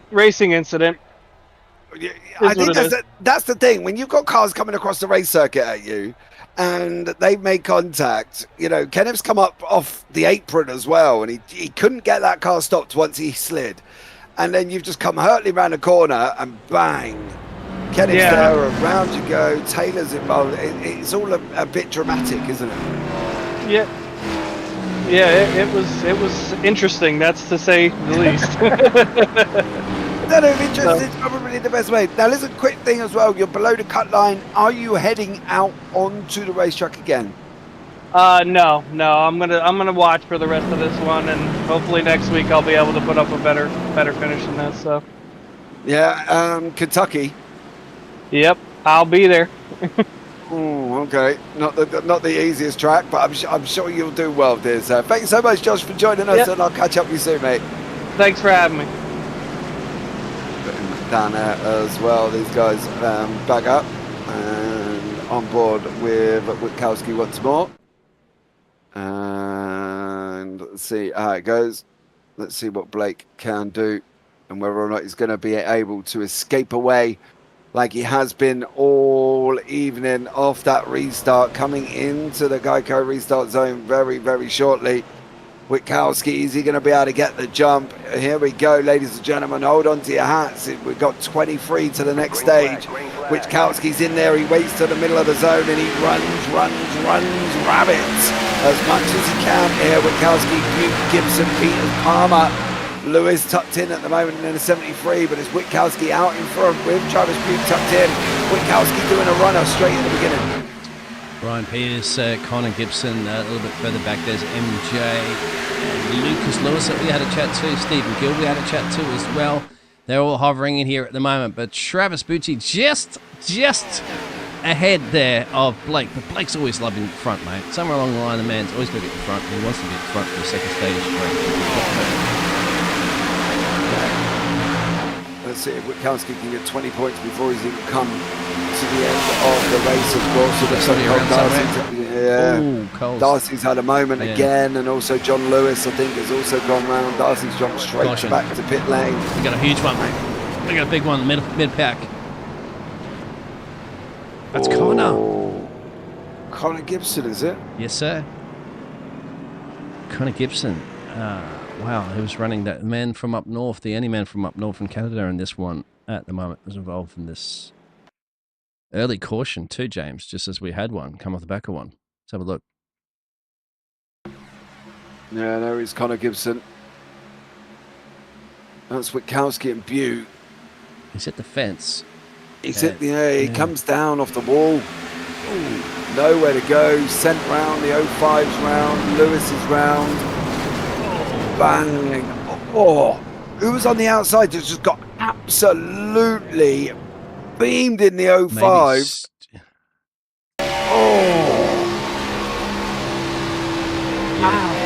Yeah, this is a big one. This is a big one because this is at least 3 or 4 cars involved in this. You can see right now with Joseph Klein, he's just going to go somewhere. He gets tagged actually from behind as somebody else, and that's... Then, I think there's one of the big ones that you saw too, James. I don't know if that was Tyler Orson, as everybody's trying to recover themselves. Let's have a look here. I think, if I'm not mistaken, Douglas Haas is the one that absolutely beams into the car in front. You're going to see that number 5 car. I've got a funny feeling the 16's got nowhere to go very, very shortly. I'm just having... Oh, he gets pushed into the wall. Oh, then he's just pushed into the wall. Bang! Ouch! Joseph Klein was the number 5. Yeah, there's the 05 and then there's the 5, right? So I think you're referring to Ryan Peters. 05 of Ryan Peters, yeah, sorry. On that one. 7th caution. And we've got half the field in pit lane. Gibson, Espy, Lewis, Peters, O'Brien, Gino Valenti, Stephen Gill, Douglas Hess, Joseph Klein's been in. Bang. Taylor Orton's out. Cole Darcy's still there. David Moyer's still there. Josh Hahn, as we know, sitting in pit lane. Moyer's out on the racetrack. He is literally 12 laps down. Darcy's in pit road, absolutely smashed up. Klein's in there, Hess is in there, Peters is in there, not good. Watch this from Douglas Hess, he gets pushed, bang, bang, straight into the wall. Lewis as well has his own dramas. Big steering wheel, dead straight there, James. Oh, it's busted. Look. Busted. Not turning at all. Yeah. Yep. And that's completely snapped the steering wheel off. We'll go back to live pictures as those drivers did head down to pit lane. I think they want to try to come out, chip out some of those repairs before they go a lap down, because at the moment we only have a couple of drivers only a lap down too, James, believe it or not, as you can see on your time in tower on the left. Only about three or four drivers with a lap down. So, but there's going to be some wounded cars out there, James, for sure, as we're going to get ready to go green again. Definitely some wounded cars. Yeah, Gino Valenti on the 35, Gil, O'Brien, Peters all involved. Butte again up the front end this time. He's got MJ alongside Witkowski. I'll tell you one thing though, for Connor Gibson, he's got to be absolutely gutted. He was flying. Literally, the man looked like he was in a train on rails as well throughout this race. And now, unfortunately, he's all the way down in 11th. Still time, pace car lights are off once more. Going to be coming into that Geico restart zone again. Travis Butte, MJ Palmer on the outside, Blake Witkowski's on the inside, tucked in behind Butte at the moment. He's waiting, he is green. Butte waiting till the very end there of that Geico restart zone. And Witkowski has made the jump. MJ's trying to get around the outside line.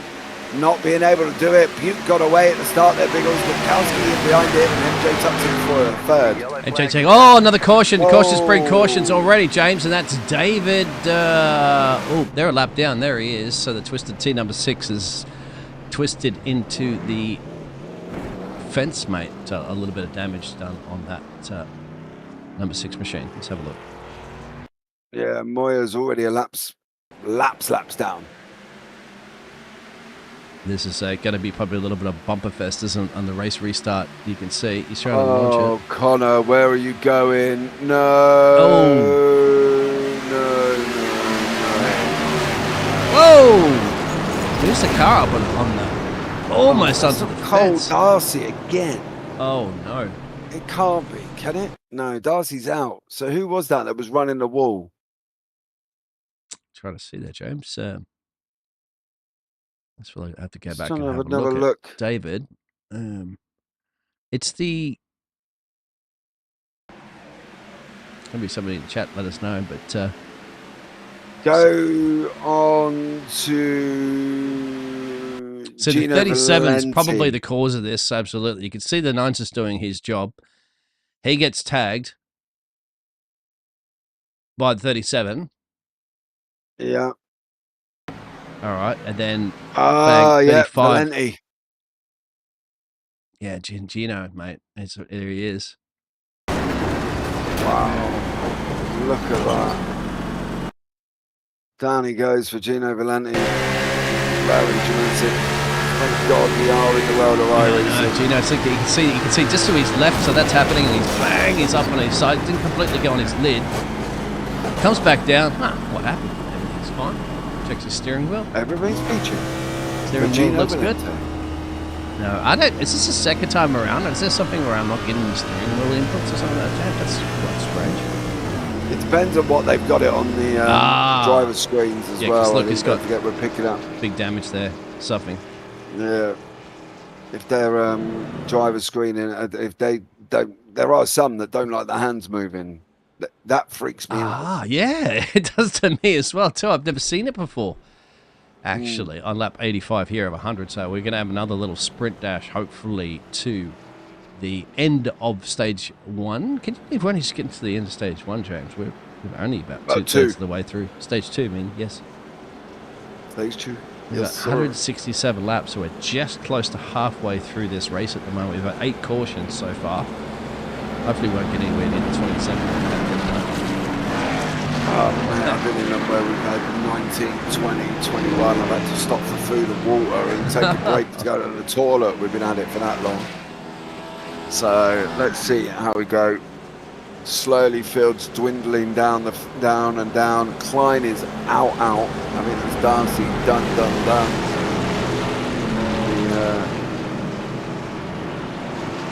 I'm just going to try and see if I can get hold of Darcy. Mr. Cole Darcy in that 24 machine, and see whether or not he's up for a chat. I don't know if he's going to, but don't know if he's been kind of a bit of a magnet this evening, as Mr. Darcy. So yeah, could be a bit of a controversial interview if we bring him in here, Biggles. Oh, nothing wrong with that, mate. Don't you like a bit of controversy? I don't know if controversy is the word. I think language could be another one. But I got it. I'll work Don't you on worry it. about that. Here we go, ladies and gentlemen. We're going green one more time. Hold on to your hats. Butte's out in front. Sitting in there, Witkowski sitting in second place at the moment. And Butte's got the jump. MJ's on our outside. MJ's got the run as well. He's got a good job. 87 of 100, 13 laps. MJ, you had the opportunity to come down. You didn't take it, son.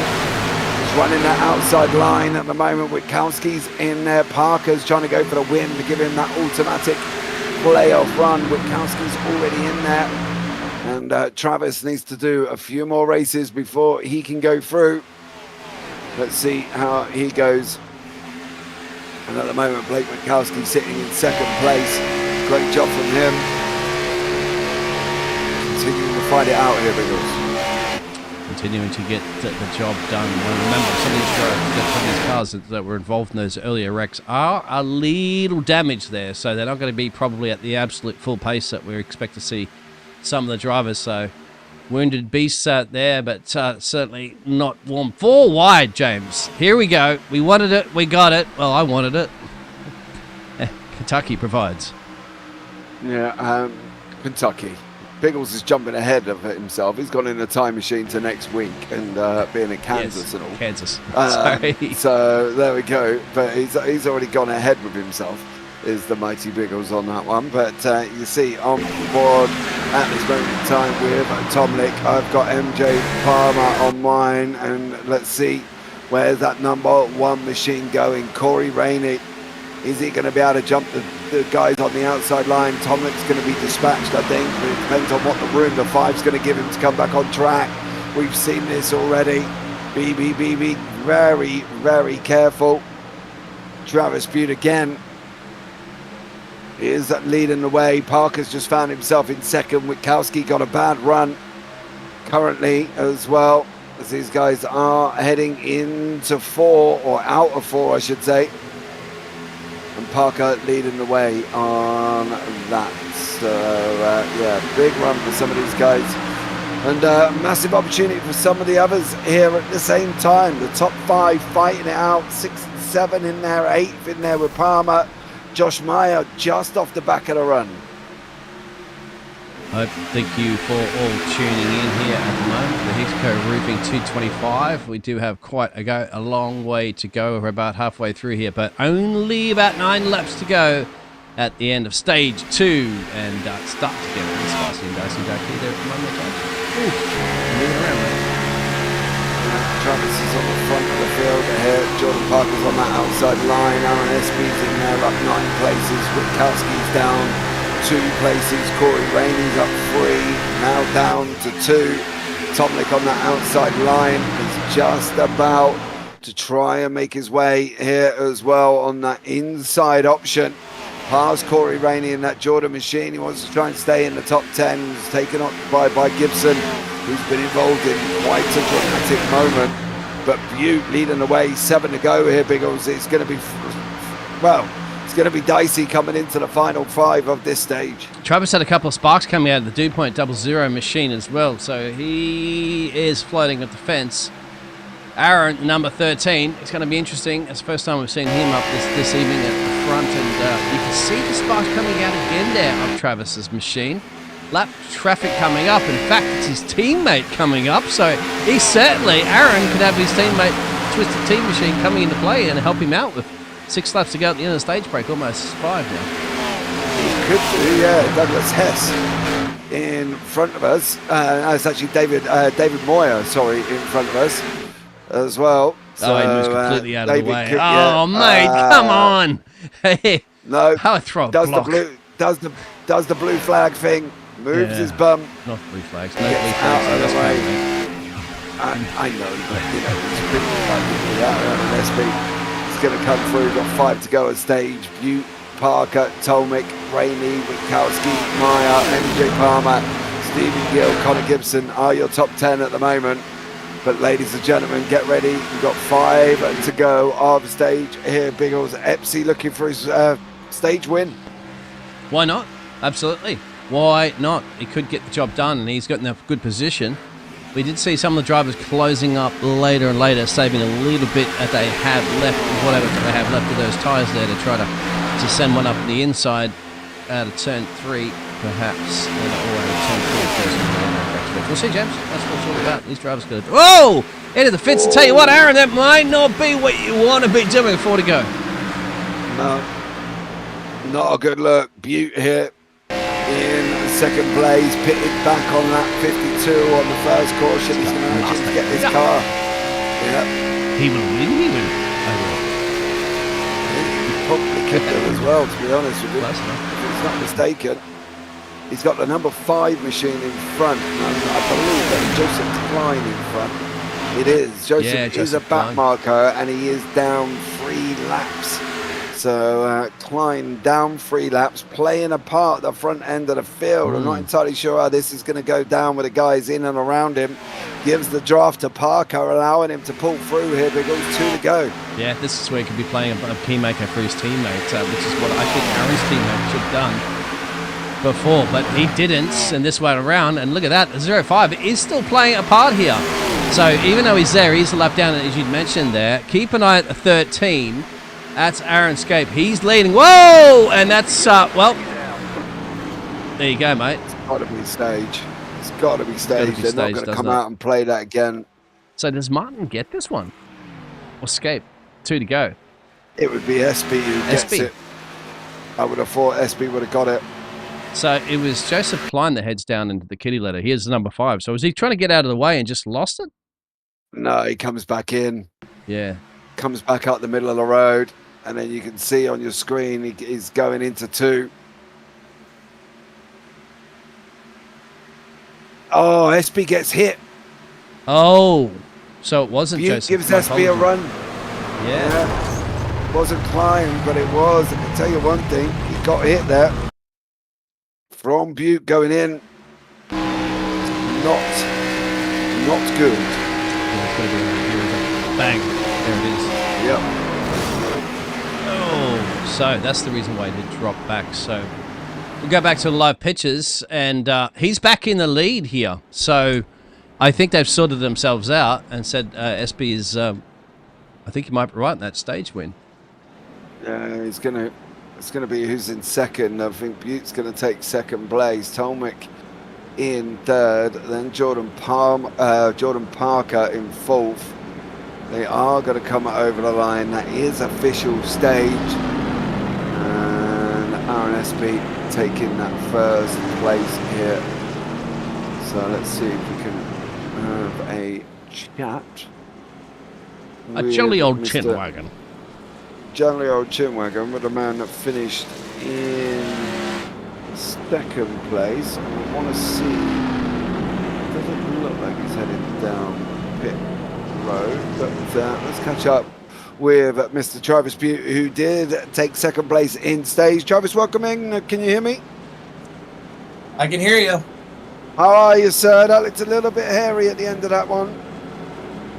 Yeah, it sucks, if I'm going to be honest. I've had 20-lap older tires and felt like you have a lap car racing and you got that, and he was at the wall, and I just thought I just easily bumped into him, and it just turned everyone sideways, so I kind of sucked. So I feel like we were the best car here and best team here, but it ain't going to show. I got to meet both, so I don't know what's going to happen here. So you don't know what the damage is going to be. It does look like your front right is bent, mate. I'm not going to lie. You're at a different angle to the rest of the wheels. Yeah, so I don't know. I'm going to see how much damage I got, and I'm going to base it off that. Oh, I can tell you now. It looks like your toe link's broken. Just having a look. I don't know. I dread to think how long that's going to take. Looking quick here, though, bud. Do you reckon you could have been on for the win otherwise? Yeah, I think we were by far the best here, if I'm going to be honest. I hate to brag like that, but we were flying old tires and keeping up with people with new tires. So I felt like we had the right idea on things. So I just want a long green flag stop, and you know, we didn't get that. There was just too many cautions, so unfortunate. Yeah, a little bit of a shame at the same time. Another one, obviously, Connor was flying at the same time, got caught himself up in a little bit of dramatics. So it would have been interesting to see you guys battling it out. I think going forward into Kentucky, what do you think the opportunity is going to be? Yeah, I like Kentucky. Actually, Kentucky's about 30 minutes from my house, so we'll see what happens. Local track? Yeah, a little bit. I kind of miss it. I hadn't been there since 2020, so hopefully go back someday. Yeah, you've got obviously that win under your belt. Not done the race requirements. Do you reckon you're going to get them in before we start going into the playoffs?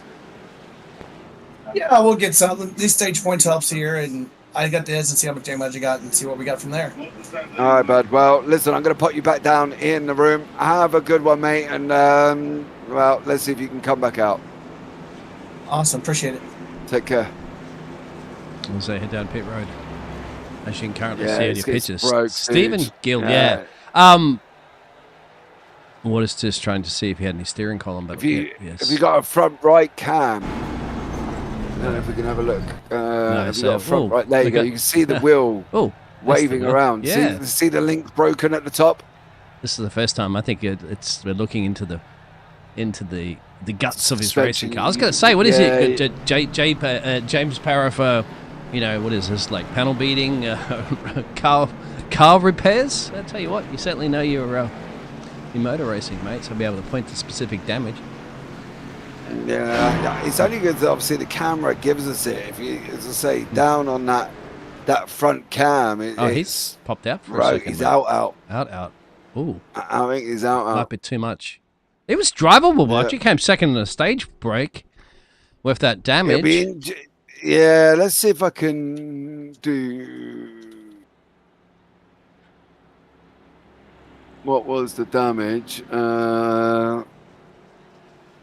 That's why you know exactly what the damage is, James, because you're always dinging it yourself when you're racing. Mate, I've hit the wall so many times in these cars. Without fail, I've hit the wall so many times. What's Stephen doing? Stephen's just parked it here after the Geico restart zone, and he's allowing these cars to go through. Oh, he did say earlier he had a meatball.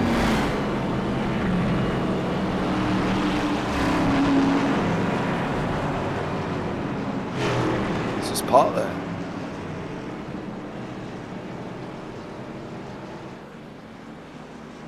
I wonder if he's any tacticals. The 55 comes down too. Mike, he's going to allow this field. They're just restructuring themselves out, I presume, at the moment. There's Stephen Gill, so maybe he's it's just parked on the side of the road. Parked at the side of the road. Yep, and now he's moving out. I think he's just allowing these cars to go through. There it is. It's the 15. I'm very surprised that he would. He's got no reason to. As the 05 goes through. Well, none that we are aware of, right, James? Yeah, I don't think there was anything that he's been told he's got to do. So let me just see if I can see anything on that. So we are down to about 14 drivers left because Ryan Peters is still out there at the moment, and he might get the lucky dog to get himself one less. Yeah, he's a lap down. He's catching the rest of the pack. We've gone back out pit road. He's going to see that visible damage as well too on his Camry. So he's just going to try to chip some repairs out and be back a lap down. And that will leave us with about 14 or so cars left, 13 or so cars left on the lead lap, James. Past the end of stage 2, and then it's going to be a 60-odd lap sprint. 64 lap sprint or so. Yeah, give or take. There's a couple that were given EOLs on that one. So, yeah. Keep an eye out on this. If these guys do settle in once more. John Mayer in that, out in front at the moment in that 61 machine. Let's see how these guys get on into that Geico restart zone once more. We lost Jordan Parker's cam as well too. We had up earlier there, Jordan, if you are listening. But pull that back later. He's racing at the moment, so we won't have time to worry about that just yet, James. So hold on to your hats. The run to the end now is green. Oh, Mayo missed the start. He missed the start by a country mile. Connor Gibson straight down onto the apron. Bro, that is not good. Gets a slide. How he managed to hold on to that, I'd be very, very surprised. But at the moment, Corey Rainey out in front takes that whole shot. And you can see Connor Gibson going backwards. With Parker gone through, Mayo's gone, MJ Palmer's gone through. Yeah, he's got the speed back up, doesn't he? Moment at the big moment at the beginning for him. He's loosey-goosey on the rear end. He's trying to get that temperature back in the tyres, trying to get the speed back in there. Of course, scrub only a few kilometres, miles off James, but it makes a huge difference when you travel flat out here. And this racetrack has got the speed back up there. You can clearly see confident on that up his upper side there to the MJ number 8 machine. It goes up high to the fence there, and they're kind of all over the place at the moment there, James, on 106. Yeah, Gibson's going to have to be a little bit careful. They don't drop a massive amounts of speed. You see they hit 185, 87, 190 touch or going into the corner, and then it's down to 170 maybe on the exit of 4. Or out of exit of 2, going into 3. So there's not a massive drop of speed there as well. I am going to pull this man in at the same time. I'm going to do a quick interview here with Mr. Cole Darcy. Cole, you've had a magnetic roller coaster of a night. You could call it that. I mean, it was gone since lap 1 when the 90 washed up into me. It was a terrible night for me overall. This has been the course of my season. It's been terrible luck all year long. Did you just sit there and think, I can't do this, not again? Like, literally, it's just one after the other, and then wherever we pointed the camera after a yellow, you were somewhere. And I was just sitting there going, this can't keep happening to him. This young man's had a rotten evening of racing. It was just a poor night, really, for me. Because then I had wheel damage, and it wouldn't get fixed. Like, I had permanent wheel damage. Yeah, I think that's one of the things, doesn't it? Because it gives you the options, and then it tells you the required. But sometimes the required is the wheel damage itself. I know, and then it's telling me, yeah, you got required repairs, but that's like, you'll still have minor wheel damage. What? You don't need wheels, mate. Just point that right. Yeah. Who needs a steering wheel, Cole, when you're driving around? It must feel like sometimes, mate, you had handlebars because you were going round and round. Crazy. Oh, dude, I do feel sorry for you, mate. Coming into Kentucky, what's the option? What do you reckon the optimism is? You know, I've practiced Kentucky a little bit, so I think that Kentucky will be a little bit better, and at least I can come out of this race saying that I didn't finish last. So that's fine. Oh, technically you may have done. Depends if Josh comes out on the race circuit, but I think you might be alright because Kenneth's out as well. So yeah, technically we'll give you that one. That's fine. I just don't want to be last. That's it. Yeah, that's fair enough, bud. Well, thank you so much for coming back on and joining us there, man, as well. Much appreciated for the chat, and good job you can take it light-heartedly, really, because it was probably a worse night I've seen for some drivers for ages. Yes, sir. Thank you, guys. Enjoy. No worries, man. Take care, bud. Oh, Cole Darcy there as well. Looks like no, Ryan was trying to get back onto the... Ooh, that's might not buff out there, James. No. Stage caution number 10 on lap 111. And we'll have a look back and see what happened to Mr. Ryan Peters. Was this all on his own? I think so, James. Or was these are the race leaders coming around? Is it the 35? No, that's Gino Valente. Gino's had he's another one that's had a bit of a rotten night as well. You see, Gino. He got turned by the 35. Hold on a minute, Priscilla. What was going on there? Well, it's hard to say there, James. He's going slow as well, but he's probably noticing some damage as some of these cars are. Gino goes around the outside. Tats fence. Slides. He didn't hit the fence. He slid that car coming off. And unfortunately for Gino, it was game over. He hits the wall. Oh. And around they go. Bang. Oh, it didn't look like much, did it, James? It didn't. No, I think he underestimated the slide of that car then. He had more slide than he thought he had because he wasn't reacting to turn right. No, he wasn't. So, no, he wasn't reacting to go right. And I think Gino didn't think that slide was as dramatic as it was. He needed a lot more right-hand turn there. And there's, there's the 07 in the inside. Yeah, in the Gino. inside. That's new. It's a new thing. That's a new one. It's a new thing from IR racing. Unfortunately, I've seen it a couple of times now, and you can literally drive in the inside of a car. Probably with the new damage model update. And see? There we go. Look at that. All the way through. Straight through. Oh, very nice. They'll get it worked on. They'll get it worked on. Don't worry about that. That's just growing pains, of course. When you add something else breaks sometimes, don't you? You know that. Oh, mate, all the time. You update and overlay, and next you know you've broken everything else. You're like, oh, really?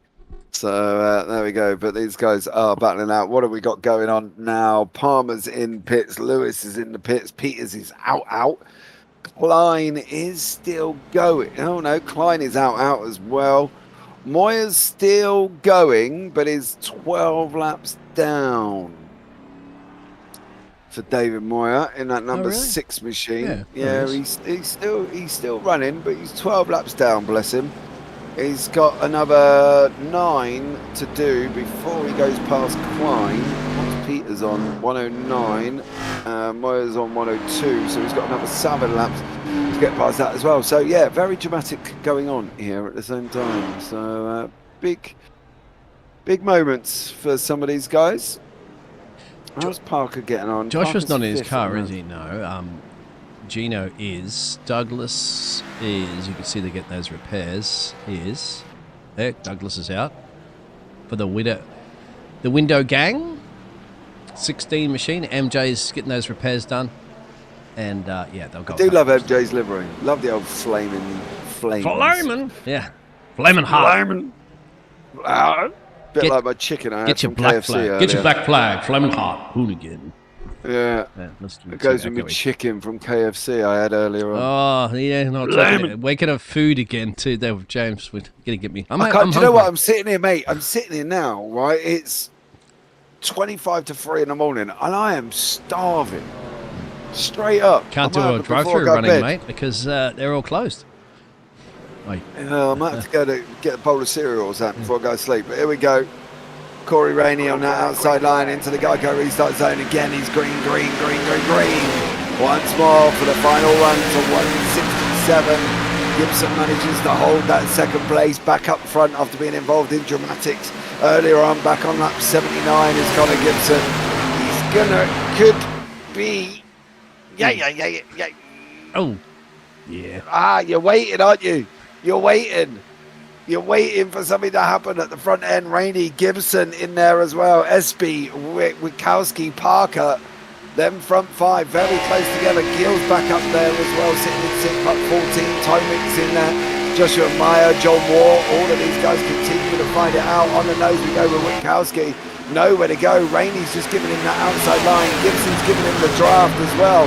Not quite sure whether or not I would have opened up the outside there for Corey Rainey. I'm quite surprised he might have done that. Oh, you did a bit of door banging. Elbows out for Connor, that's for sure. I'll tell you, there's one driver that certainly doesn't mind getting a little bit of door banging going with everybody else. And he's loosey-goosey, moving all around the place too, Connor. I don't know how many times he's done that, John, and saved it. Heart and throat moment over and over again. Yeah, absolutely. Connor Gibson needs to be a little bit more careful. Because I tell you what, I wouldn't want to be moving around as much as that. That's danger moments. Rainey's on that inside line. Witkowski, Tomic, Parker's moved himself up into second place. for Jordan Parker. Needs a win, lead in the championship, not locked in, no win at the moment. Does need a win on the board, get himself locked into the playoffs. Let's not forget, playoffs start round of 16 at Chicagoland on the 8th of the 3rd. So the 8th of March we start going in to Chicagoland there at the Windy City 225. The Windy City 225, and we're only doing 150 laps. Yeah. It's quite interesting. Well, you'll be blown away by that one. Head to the Windy City, of course, Chicagoland. Here we go. We got 3 wide, 4 wide sometimes, but they patiently elect to find yourself up on the high line or down in the inside apron there, James. But kind of still in the nose of this one over Mark, about P1, P2, and big Brewer cars for the rest of the field. Yeah, these guys continuing to fight out as well. You've got cars below, and 13th are out once more. These guys going to come racing over the lap. 121 to go. 121 gone, I should say. 46 to go. Yeah, I know. Sorry. Yeah, words all getting out of shape there as well. There was a 3 wide moment with the O2, who is going backwards after driving through Gino Valenti earlier on, which was quite impressive. Witkowski down in 6th at the moment, looking to take that inside line over the 61 of Josh Mayer. Is he going to be able to get that through there, Biggles? It's going to be interesting to see. Whether it's a safe gap, it's up to the other drivers that are around. 46 to go. So remember, we had stage breaks at lap 50 and stage break at 100, so we're just short of another stage break, which we of course will have a final stage break, but that's generally what they can run, so we don't expect drivers to have to head back down a pit road for gasolina, but we do know that those tyres start to get a little bit loosey-goosey when you're down to the cars. You know, you say that about fuel, right?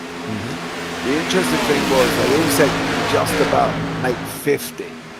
Now the people that pitted on lap 101, Connor Gibson, Martin Tolman, currently at the moment, you've got Corey Rain and Blake Witkowski. It's whether or not they're going to make it to the end. Now, for an incident's sake, they need to either get a caution or they need to absolutely fuel save their heads off here as well. The interesting one on that is Gill, Stephen Gill. We've got him registered at lap 79 in his last pit stop.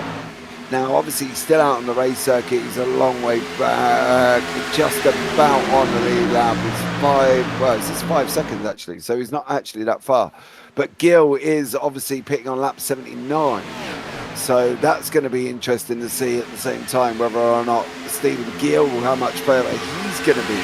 So if you're going 50 laps, then you're going 79, what's that, 89, 99, 109, 90, 129. Gill technically should be in within the next 5 laps. Josh is looking good on this one. Sorry, yeah, 113, he's the last pit stop. We can't show you the lap there because it's still a little shorter. But look at the drivers there, they've got 113. That's O'Brien as well.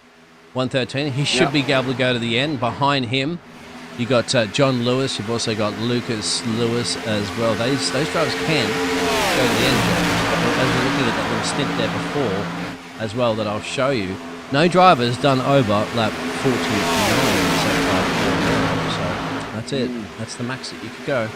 Maybe 50 if you really stretch it. It's going to be on Gill. It's got to be.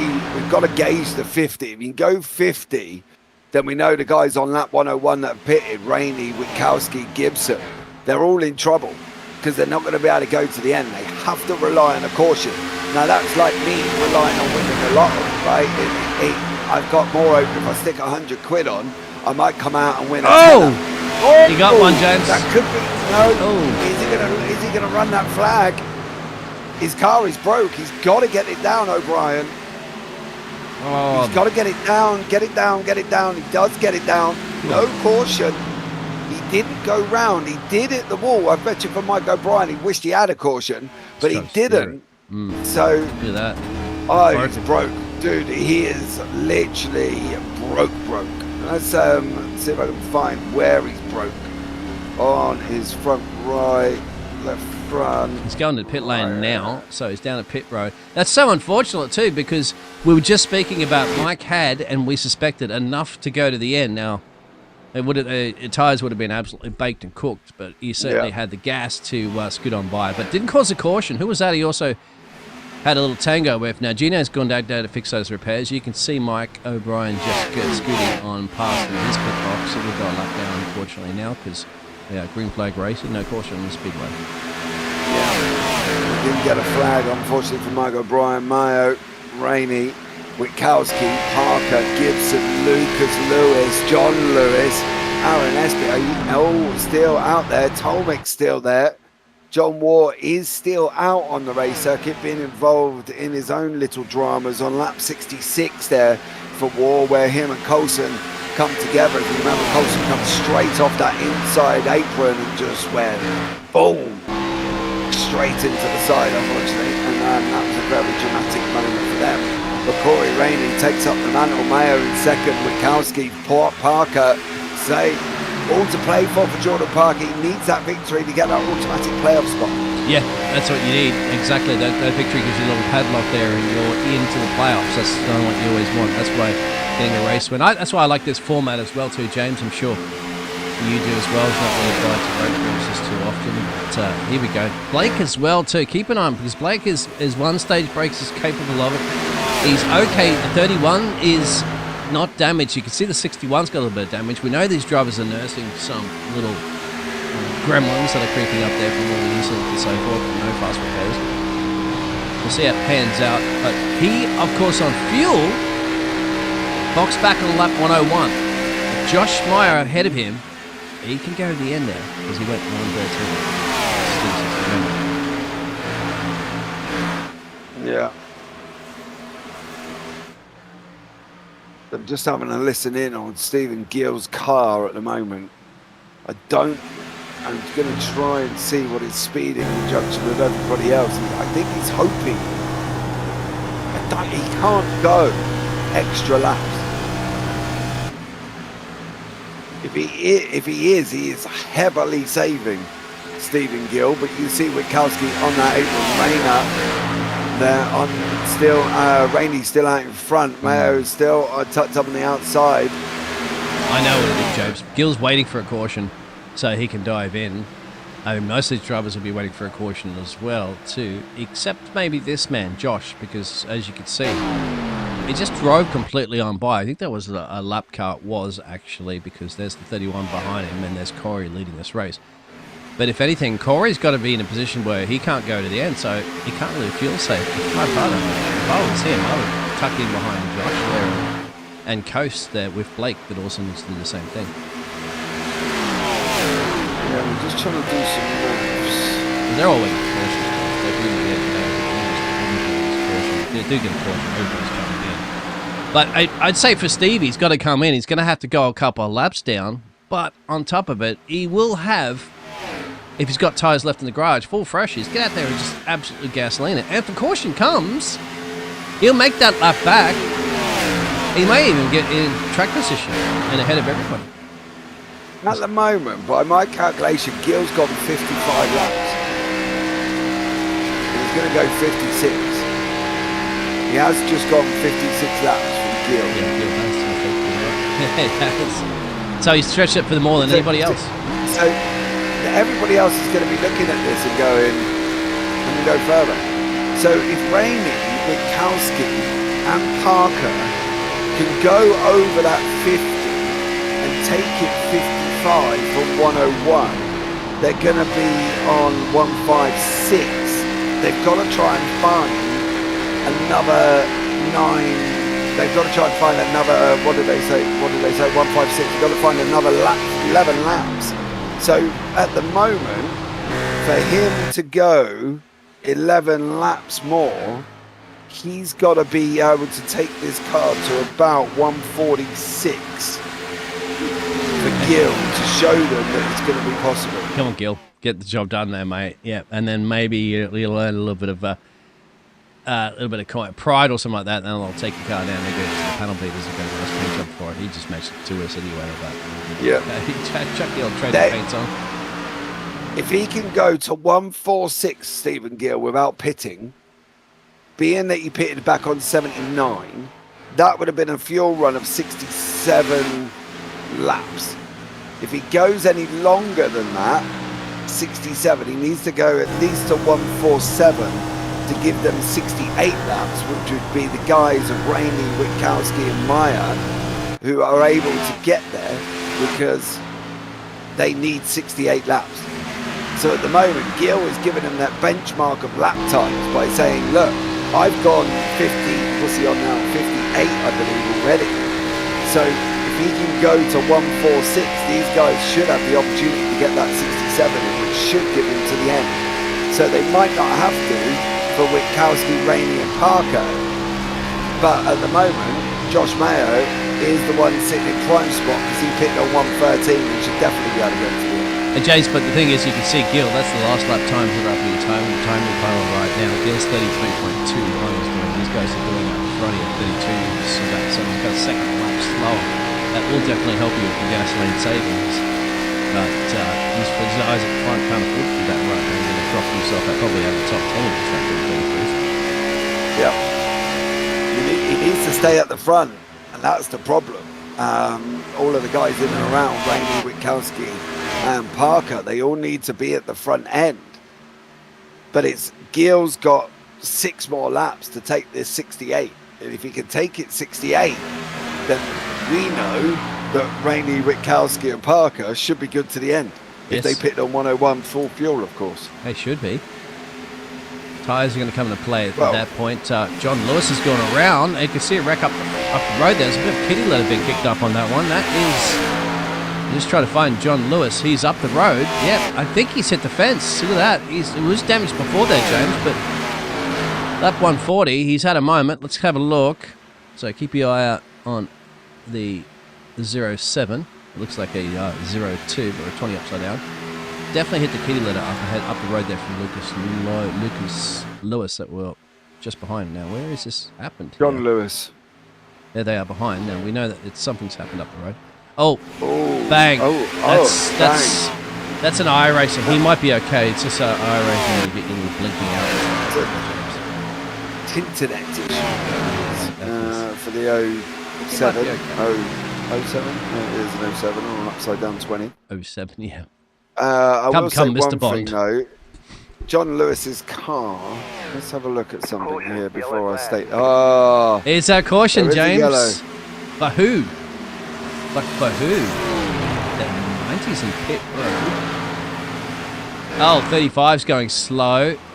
Oh, oh no, they're heading slow on the pit road. That's Gino. Oh, it's not Gino again, is it? Gill is in. No, Gino's bumping Gill here. Oh, Gill's out of fuel. Gill's out of fuel. That's what it is. On board with Gino, and I think he's pushing Gill along. He is pushing him right now, yep. And that slow on the apron has called the caution out there because Gill's run out of gas. So Gill went on lap 60s. No, that's not lap 160. He can't have been. He went in on 79. He's come in just a lap ago. So what, we got 25 to go, 67. So he's only gone 142. So, hold on, while James does mathematics. Never a good idea. What did he do? What did I say? 142, and he pitted on 79, didn't he? Mm-hmm. Yes. Okay, hold Chat on. GDP. 9, 10, 11, 12. James doing it with an old school calculator, probably. I'm not doing it with an old school calculator. Get out. I've got pen and paper. I still can't work out what I've done wrong here. My maths has gone wrong. 12. 3. He only took it 63. Only? So he's only taking it only 63, but Rainey's in, Witkowski's in, Parker's in, so they're all going to be good now. Yeah, they will be. So Rainey comes out ahead, and that's pretty much the same thing. They come in there. Jordan Parker comes out that P3 position. Josh Mayer comes out there, P4 there. John Lewis comes out there. Lucas Lewis, sounds like a law firm, but it's not. John and Lucas Lewis. Get your tax, or tax like a tax. Get your tax forms in here for the tax season, of course, with Lewis and Lewis's firm. MJ's in there getting sub pit lane there. As you see the flame on the hot number 8 machine there. David Moyes exiting pit road right now. Douglas is coming back around. So that's your situation there, James. As So they're all going to be good, but he only managed to go 63 on a fuel tank. I would have hoped that we would have had it stretch out a little bit further because I really wanted to see that situation. Maths. Math. Is that with an F or It's TH? math here in Math. this great state, mate. But Not it's math. maths. In Kansas, it's math. Math. Great. Math. You're going to go do some math. Yeah, Governor. do some math. Yes, exactly. It's cold out. Do some Yeah, math. cold out. Yeah. Oh, dearie me. 23 to go, ladies and gentlemen. Everybody is good to for fuel.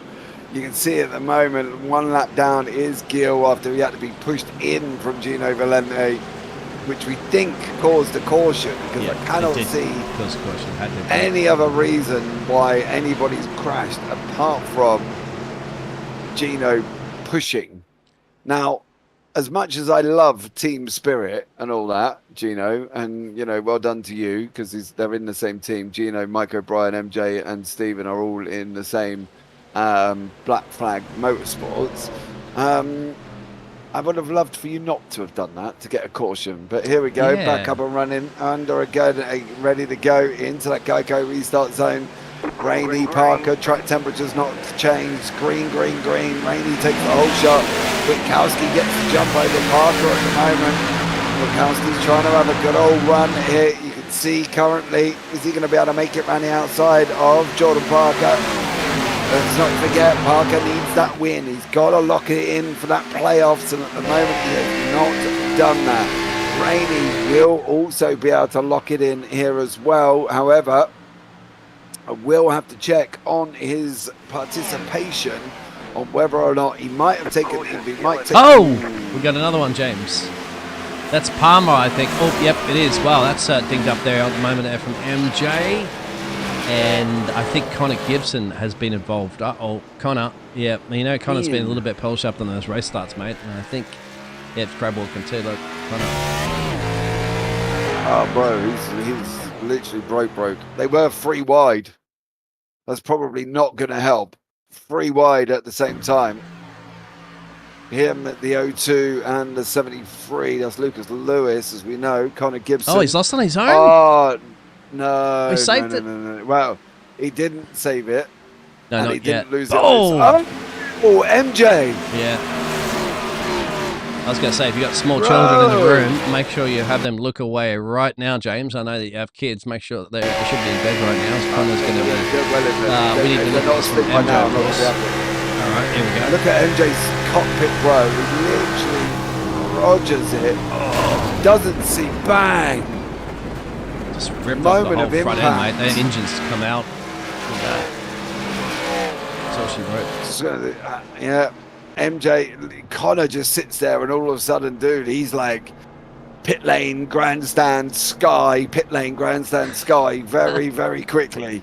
Connor's probably sitting there going, yeah, guys, you never asked if I was okay. But you're only checking if MJ's okay. Yeah, Mike O'Brien's still in the pits as well too, mate, from earlier. It's just chiseling out those repairs at 20 to go, and why not? Because it could be turned into a bit of a caution after caution, mate. And, could be back on the lead lap in no time. Caution number 12. You got anybody you want to chin wagon to real quick there while we have another lap, probably? I was trying to chase a fan, but I couldn't quite get the fan. So let's see if I can pull in. Let's have a chat. Cole the Bowl. With Mr. Gino here as well in that number 35 machine. Still out on the racetrack. Still pushing away there, Gino. Still going, sir. Can I get a copy? Hey, what's going on, man? Hey, Gino. What's going on? I think, Gino, I'd love to say that your team spirit is amazing because you were pushing Stephen Gill to the pit lane. I'm also not... You've taken away my fuel calculations because everybody was going to be struggling there with causing a yellow. I tell you, man, I'm just not having a good night, but I try to help my teammate out who ran out of fuel on the back stretch. Yeah, Gino, you've been up on two wheels at one point, mate, riding the metal fencing. How was that out there? Oh, that was pretty cool, man. We got to do it Joey Chitwood, you know? Yeah, we saw, dude. You were literally two wheels riding the wall as well. Listen, I think it's well impressive that you're still out there. You're 40 laps down, Gino. 40 laps. Do you think you can make them back? Never going to get back up on a lead lap. Just gained 2 laps by coming back out. Extensive damage in the pit. Yeah, dude, it's been a bit of a rough one. Listen, you're going to go green. I'll drop you back down with the boys. Have a good one, mate. Well done. Hey, thanks, guys. You do a great job. Take care. I was going to say how his car's feeling at the moment, though, James, and it doesn't look too bad. You can see the steering's turned in a little bit, but there is some drivers do that too, James. It depends on how they elect to have their setup as well. Yeah, steering angle. Yes, you can offset angle. I think the word is. That's correct. But here we go. Corey Rainey, Jordan Parker. Jordan now alongside. Rainey's going to get the jump on the outside line. He's going to be green. Over the line he goes into that big start zone. He's already passed through. He's gone. He's taken the inside line. He literally has just strung Lucas Lewis up like a pair of underpants on a washing line there. He's literally just hanging there now, relying on the fact that he can get into this line at some point, because these guys can do a great job and leave him hung up. And he is out there at the moment, Lucas Lewis. Jordan does get the inside line. Witkowski there, the one of Rainey, gets all out of shape. Oh! And he's still out of shape. Oh, no, Witkowski's round. Rainey's round. That's a big one. Oh, no. Big moment. Oh, Gil gets past. Oof. Oh. I was going to say thanks for that one. Well, it was inevitable. Cautions breed cautions, James, and they have right now, and you caught that live on that one. There's the 6. Now he's waiting for him, 61, I think, right? Or are they doing the right? Trying to turn that round. No, he just tried to turn round. Yeah, that's Blake, of course. So let's go back and have a look. This is Blake, and it all started with the number Rainey. 1. Yeah, Rainey getting loosey-goosey. Well loose. Rainey did not have a good time on that outside line. All right, keep an eye on that. You see he starts to slide there. He's trying to hold it. He's then sliding off the entry into Lucas Lewis, who hits Witkowski. Rainey comes back through and hits him again. And then all of a sudden, he's 61's in the wall. You can see Stephen Gill off the side of the road going, nope, not getting the time of that, mate. I'm going grass cutting. So, Rainey is another man. That's on that one. Potentially, you could have a race win up the grabs here just like that. He's really trying to correct it. He's doing his absolute best to do a Connor Gibson. He's probably been the mastermind of that this evening, isn't it? Saving it. And then, of course, at this point, when you've got the midfield coming through at 1,000,000 miles an hour, there's only one problem, of course, leading races too there, James, being at the front, is that when you do happen to have a wreck, you tend to get a hard wreck because the other car's coming at 1,000,000 miles an hour, aren't you? Oh, yeah, dude. And that's the thing people don't quite understand. If they're going across the racetrack, there is literally nowhere for you to go. You can't do nothing if they are turned right in front of you. Watch Witkowski. He starts getting, that's where the initial slide takes place. And now, all of a sudden, Witkowski's going, well, cheers, I'm in the wall, bang, grinding that wall like a trooper. There's the 61 who goes and hits Rainey on the inside. And unfortunately, Witkowski just goes round. But he sits here for some time here, the man from Wisconsin, see? And he's towed. And he goes back to pit lane. Okay, I did tow. All right, so back to the live pictures. 16 to go. He got a tow in the snow with some glow. I don't know. There you go. I know. What are you doing? Poeting, as you can see. Poeting. Poetry. Poetic working. Yes. Well, we are entertainers, James. Right? The drivers are the ones that put the show on. We just put the buttons of the pictures and talk about it. That's what I said. That's what I said to the, Jordan when we were talking about it. I just literally said to him, I said, dude, you guys do the racing. I said, me and Biggles will sit there and chat complete rubbish at times over 2 hours and just bring the entertainment. As Cole the Bow, I think that's Cole Darcy in YouTube chat as well. This is an awesome stream. Thank you very much for that. Listening to us to an Englishman and an Australian commentate on an American national yeah, treasure. exactly. That is NASCAR. Not quite sure that works. Hey, we have, of course, Lee doing it for the real world. the NASCAR series. Well, this is 'cause true, they're I goofy. suppose. This is true. Yeah. I'd like to point out to NASCAR, if anybody's watching, there is no English people doing That's NASCAR. true. So hit me up. British I would am never. free. Americans would never allow that, mate. Just as you guys Mate, don't I'm allow free. Americans commentating at Formula One. I don't care. There was an American at Texas Actually, there commentating on was, Formula One. I'm not going to lie. So, an Englishman can do NASCAR. And I know a lot. So You do, I'm going to take up that mantle. I'm going to go and apply to NASCAR. Into the Geico restart zone. Jordan Parker out in front. Lucas Lewis, John Moore, Stephen Gill, Martin Tomic, all fighting out. 14 to go here. Parker, Lewis, Warren Gill as they fight in. 14 to go there, Biggles. Coming to the end of the race. 90 Fisher Studios up there, established in 2018. Thank you very much for the sponsorship on them. It's Jordan Parker. He just said, needs this race win. He needs to hold off from Lucas Lewis. And then John Lewis, so it's the Lewis show behind him as a law firm. Side by side, James. Oh, not quite sure why we've got a checkered flag. We are official. I have no Time. idea. We are well. Time, James. Could be a time race. It must the time have been. run out. Well, that's our timing tower at the moment, so we'll throw it off. Are they slowing down there, James? Has the time run out? I think the time has run out. It's 1 hour and 55 minutes, isn't it? 1:55:59, I think, into the race, and we're a little baffled about that one. Out. Yeah, that's it. That's the checkered flag from Barney. We just went from they head down to pit road. Yeah, so is that Parker? Oh, Yeah, Parker just takes a it's snap. celebrating Is the that race Parker's win. Yes, it is. Jordan Parker. Wow. Has the race win that caught us completely off guard on that one. You and me both. Yeah. You and me both. I forgot we're under time limit as well, and now we've had that. We didn't even get a white. We didn't get anything. No. So, wow. But Jordan Parker has run it. We'll show those race results. He's going to be well chuffed, because he's going to now have taken that win. He's now put himself in the playoffs and cementing his place. So there we go. Jordan Parker is your winner. Lucas Lewis grabs second. Good job, buddy. John Lewis in third, and John Moore, who wraps up fourth. Martin Tolmick, Stephen Gill, Connor Gibson, who had pace for days, but man, way too many incidents and accidents. Josh Mayo in 8th, Aaron Espy in 9th. Then we got Corey Rainey, Blake Witkowski down 11th. Gutted. That kid was fast.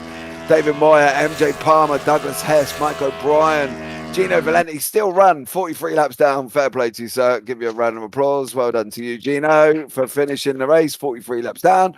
Ryan Peters and Joseph Klein round out the top 18. And there is people behind that as well. We've got Travis Butte, Taylor Orton, Cole Darcy, Joshua Hahn, and Kenneth Coulson as well. So let's drop. Where's John Lewis? Do we have John Lewis? Let's see if I can find John. We have Lucas waiting in the room. I've got that. John Lewis interview. Right. So let's have a chat with the man. We did have a talk earlier on to Mr. Lucas Lewis. It was back a long way ago. Did say points on the board, a win would be nice. He came so close, and then time did not quite allow it to go down to the end. But does he think he would have taken that victory? Well, let's welcome in that second place man, Mr. Lucas. Lucas, welcome in. Lucas, do you have a copy? Sorry, I was talking to my parents about that finish. Oh, okay. Yeah, you're right there, bud. Oh my God, I can't believe we from going from wrecked to being in a position to be in that right there. I'm kind of happy about that.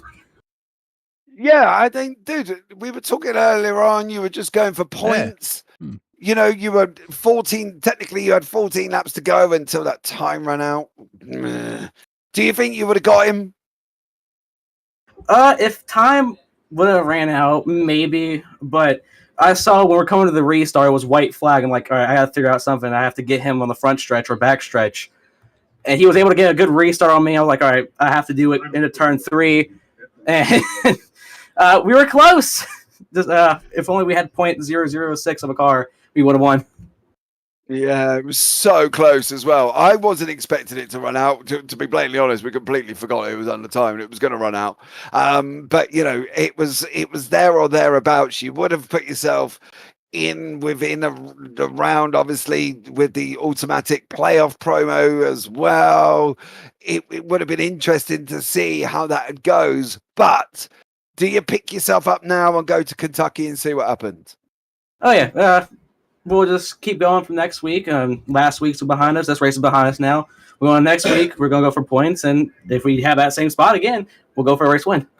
No, that's fair enough as well, Lucas. Well done, buddy. Congratulations on your second place, mate, and unlucky on the time run out. Yeah, man. Also, guys, thank you so much for broadcasting this race. No worries, dude. Anyone you want to shout out before we let you go, mate? I'd like to shout out my grandpa who finished P3. Wasn't expecting him to finish P3 at all. I just wanted to thank my fans. Hold on a minute. Are you saying old people can't drive, Lucas? No, I'm just saying he's normally at the back of these races, so I'm happy to see him in the top three. Hey, he did say that if he got top 5, I did hear it here as well before that he was going to take you out for a nice big steak dinner. Well, hopefully that's tomorrow because it's 10 o'clock here, and I don't really want to steak dinner right now. Yeah. Tell him James up in the broadcast booth said he promised that you would take him out, or he's going to take you out. So just tell him that, mate. It'll be fine. Anyway, carry on with your shout out. Sorry, fella. I'd like to shout out Jordan. It was nice, clean racing. I didn't mean to bump him there. I saw a lane on the inside. I took it, and he kind of got there before me. And I just bumped it. I didn't mean to bump him right there, but it was special racing. I'm happy he didn't door me down the track because of that or anything like that.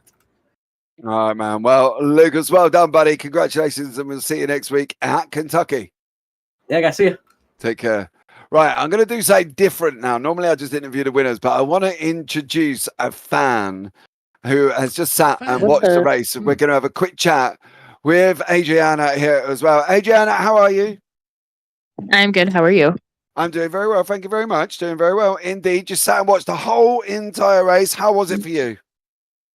It was actually great watching it completely from beginning to end. It was I definitely saw a lot of crashes there and I was like, oh my goodness. But the rest of it, it kept me on edge pretty much. All right. Who's your favorite driver? Honestly, out of the few races I have actually watched, I would have to wait a little bit longer to say I have a favorite driver. Okay. Who do you cheer for secretly? Everybody's got somebody. You can't sit on the fence for everybody. I cheer for my lover, obviously. And who is that? That would be Jordan. Oh, okay, cool. That's fine, because obviously we're new here. So, we're still trying to find out family connections. Sounds like you got a little one in the background. Yeah, I do. She was watching the race with me. Oh, bless. How old is she? What's her name? She is 4 months on the 18th, and her name is Navira. Ooh. Congratulations. Only 4 months. So there's still every 4 hours, give or take? Actually, just about until about nighttime. She'll sleep a full 8 hours most of the time. Awesome job. Well, thank you so much for joining me. I know it's a little bit weird bringing you in, but I thought, we'll have a chat with a fan at the same time. So well done. Adriana, thanks so much, son, and enjoy yourself. Good luck with the little one. Hope she don't keep you up too much. Thank you, and you too. Have a great rest of your day. And you. All right, well, let's bring it in. You've just heard from the other half, but we are going to hear from the man himself. He gone out. He said that he wants to win. We spoke to him at the beginning of the race. He is the man that is now not only leading the championship, but has put himself forward and has got that automatic playoff spot. It's all right being in front, but you ain't going to get your playoff spot. It ain't point racing. But he's managed to do that here today. Jordan Parker. Jordan, welcome in. Jordan. We got the win. Yeah, buddy. Yes, sir. John, where's your camera, by the way, man. too? We had your camera up there before, but we could turn it on real quick for the interview if you are. Don't worry about it if you don't. Yeah, let me turn it on real quick. My phone was going dead. I had to turn it off, but let me get back in there. See if we can put you up on the screen. Yeah. Yep, I'm joining right now.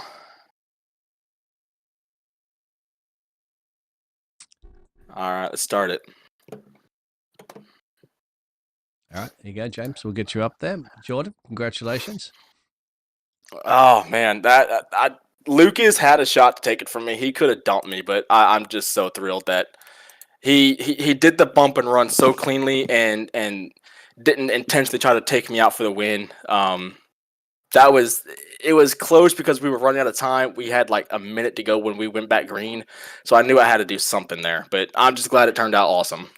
Yeah, it did. It caught us by surprise as well, because 1 minute we're going, there's 13 to go, and then all of a sudden it just went checkered flag. We were like, oh, they've run out of time. They've run out of time as well. So you were literally close. I think it was, it was 0.04 or something ridiculous along them lines across it over the line. It was absolutely incredible. For you, automatic place into the playoffs. Automatic, we're going to the playoffs. I have been fighting this win, trying to get it for the past all season. I had a shot at Daytona. Everyone kept blocking me off, and looked like I could have had it at Vegas. Looked like I could have had it at Talladega, but I blew an engine at Dega. Could have had it at Charlotte, but ran out of tires, and just so glad. I think the official result is now 0.006 of a second, 0.006. Yeah, it was very, very close. We're just watching the ending now on the broadcast. You literally, dude, it was, I don't know, a nose hair in front. Very, very close, and no one I wanted to race with other than Lucas. Me and him have been fighting for this all season. Yeah, and you sucks he came out on the wrong side, but oh no, it doesn't. Don't play the humility card, Jordan. Don't do that. We know, look, everybody wants to win. Don't give over with this. Oh, I'm so sorry for Lucas. No, you're not. You took the victory. Don't tell fibs, all right? We've been here. I've been around too many times. I've been around the block and got the T-shirt, buddy. And that is not one of them on that one. That puts you in the playoffs. Are you relaxing now a little bit going in before where we're at? We're at Kentucky in next week. You know, you've got a few more rounds before we hit the last 16. Are you chilling, relaxing a little bit more on the race? No, I think the mindset going forward into Kentucky is just the same as before. Go and get the win and rack up as many points as possible, because if I can get those points racked up, that's going to carry me all the way to Homestead. And racing just as hard as we did tonight in Kansas, it's going to be very important, because Kansas is also in the playoffs. So to win here and to kind of put some of those notes I got towards the playoff race in Kansas and towards the rest of the season, it's going to be very, very important. Yeah, definitely. We spoke to, is it your wife before I say it's your partner? No, girlfriend. Oh, okay. Spoke to the girlfriend. Got the little one as well. Little one keeping you awake? No, don't live together. Oh, okay. She's a fan. I'll shut up. James. Yeah, she's a fan. She sits, watches it. She says she's got a cheer for her man. Yeah. So that's fair enough on that one. So well done, Jordan. And anyone you want to shout out before we let you go? Yeah, most of all, I want to thank Hicks Roofing for coming on the car and for sponsoring the race tonight. That's a guy I used to work for down in Kansas before I came up here to Alaska. Big supporter of mine. My mom, who's out in the living room right now watching. Adriana for watching, and you guys put on the broadcast, because you guys did an amazing job tonight. No, man, awesome job. That's great to hear for us. Jordan, give us a wave before we go. Bye, guys. There you go. Jordan Parker there, your winner. Well done, bud. Congratulations, and see you next week. All righty. We'll see you guys in Kentucky. There you go. Biggles one. Very happy. Jordan Parker takes that victory by 0.006 of a second.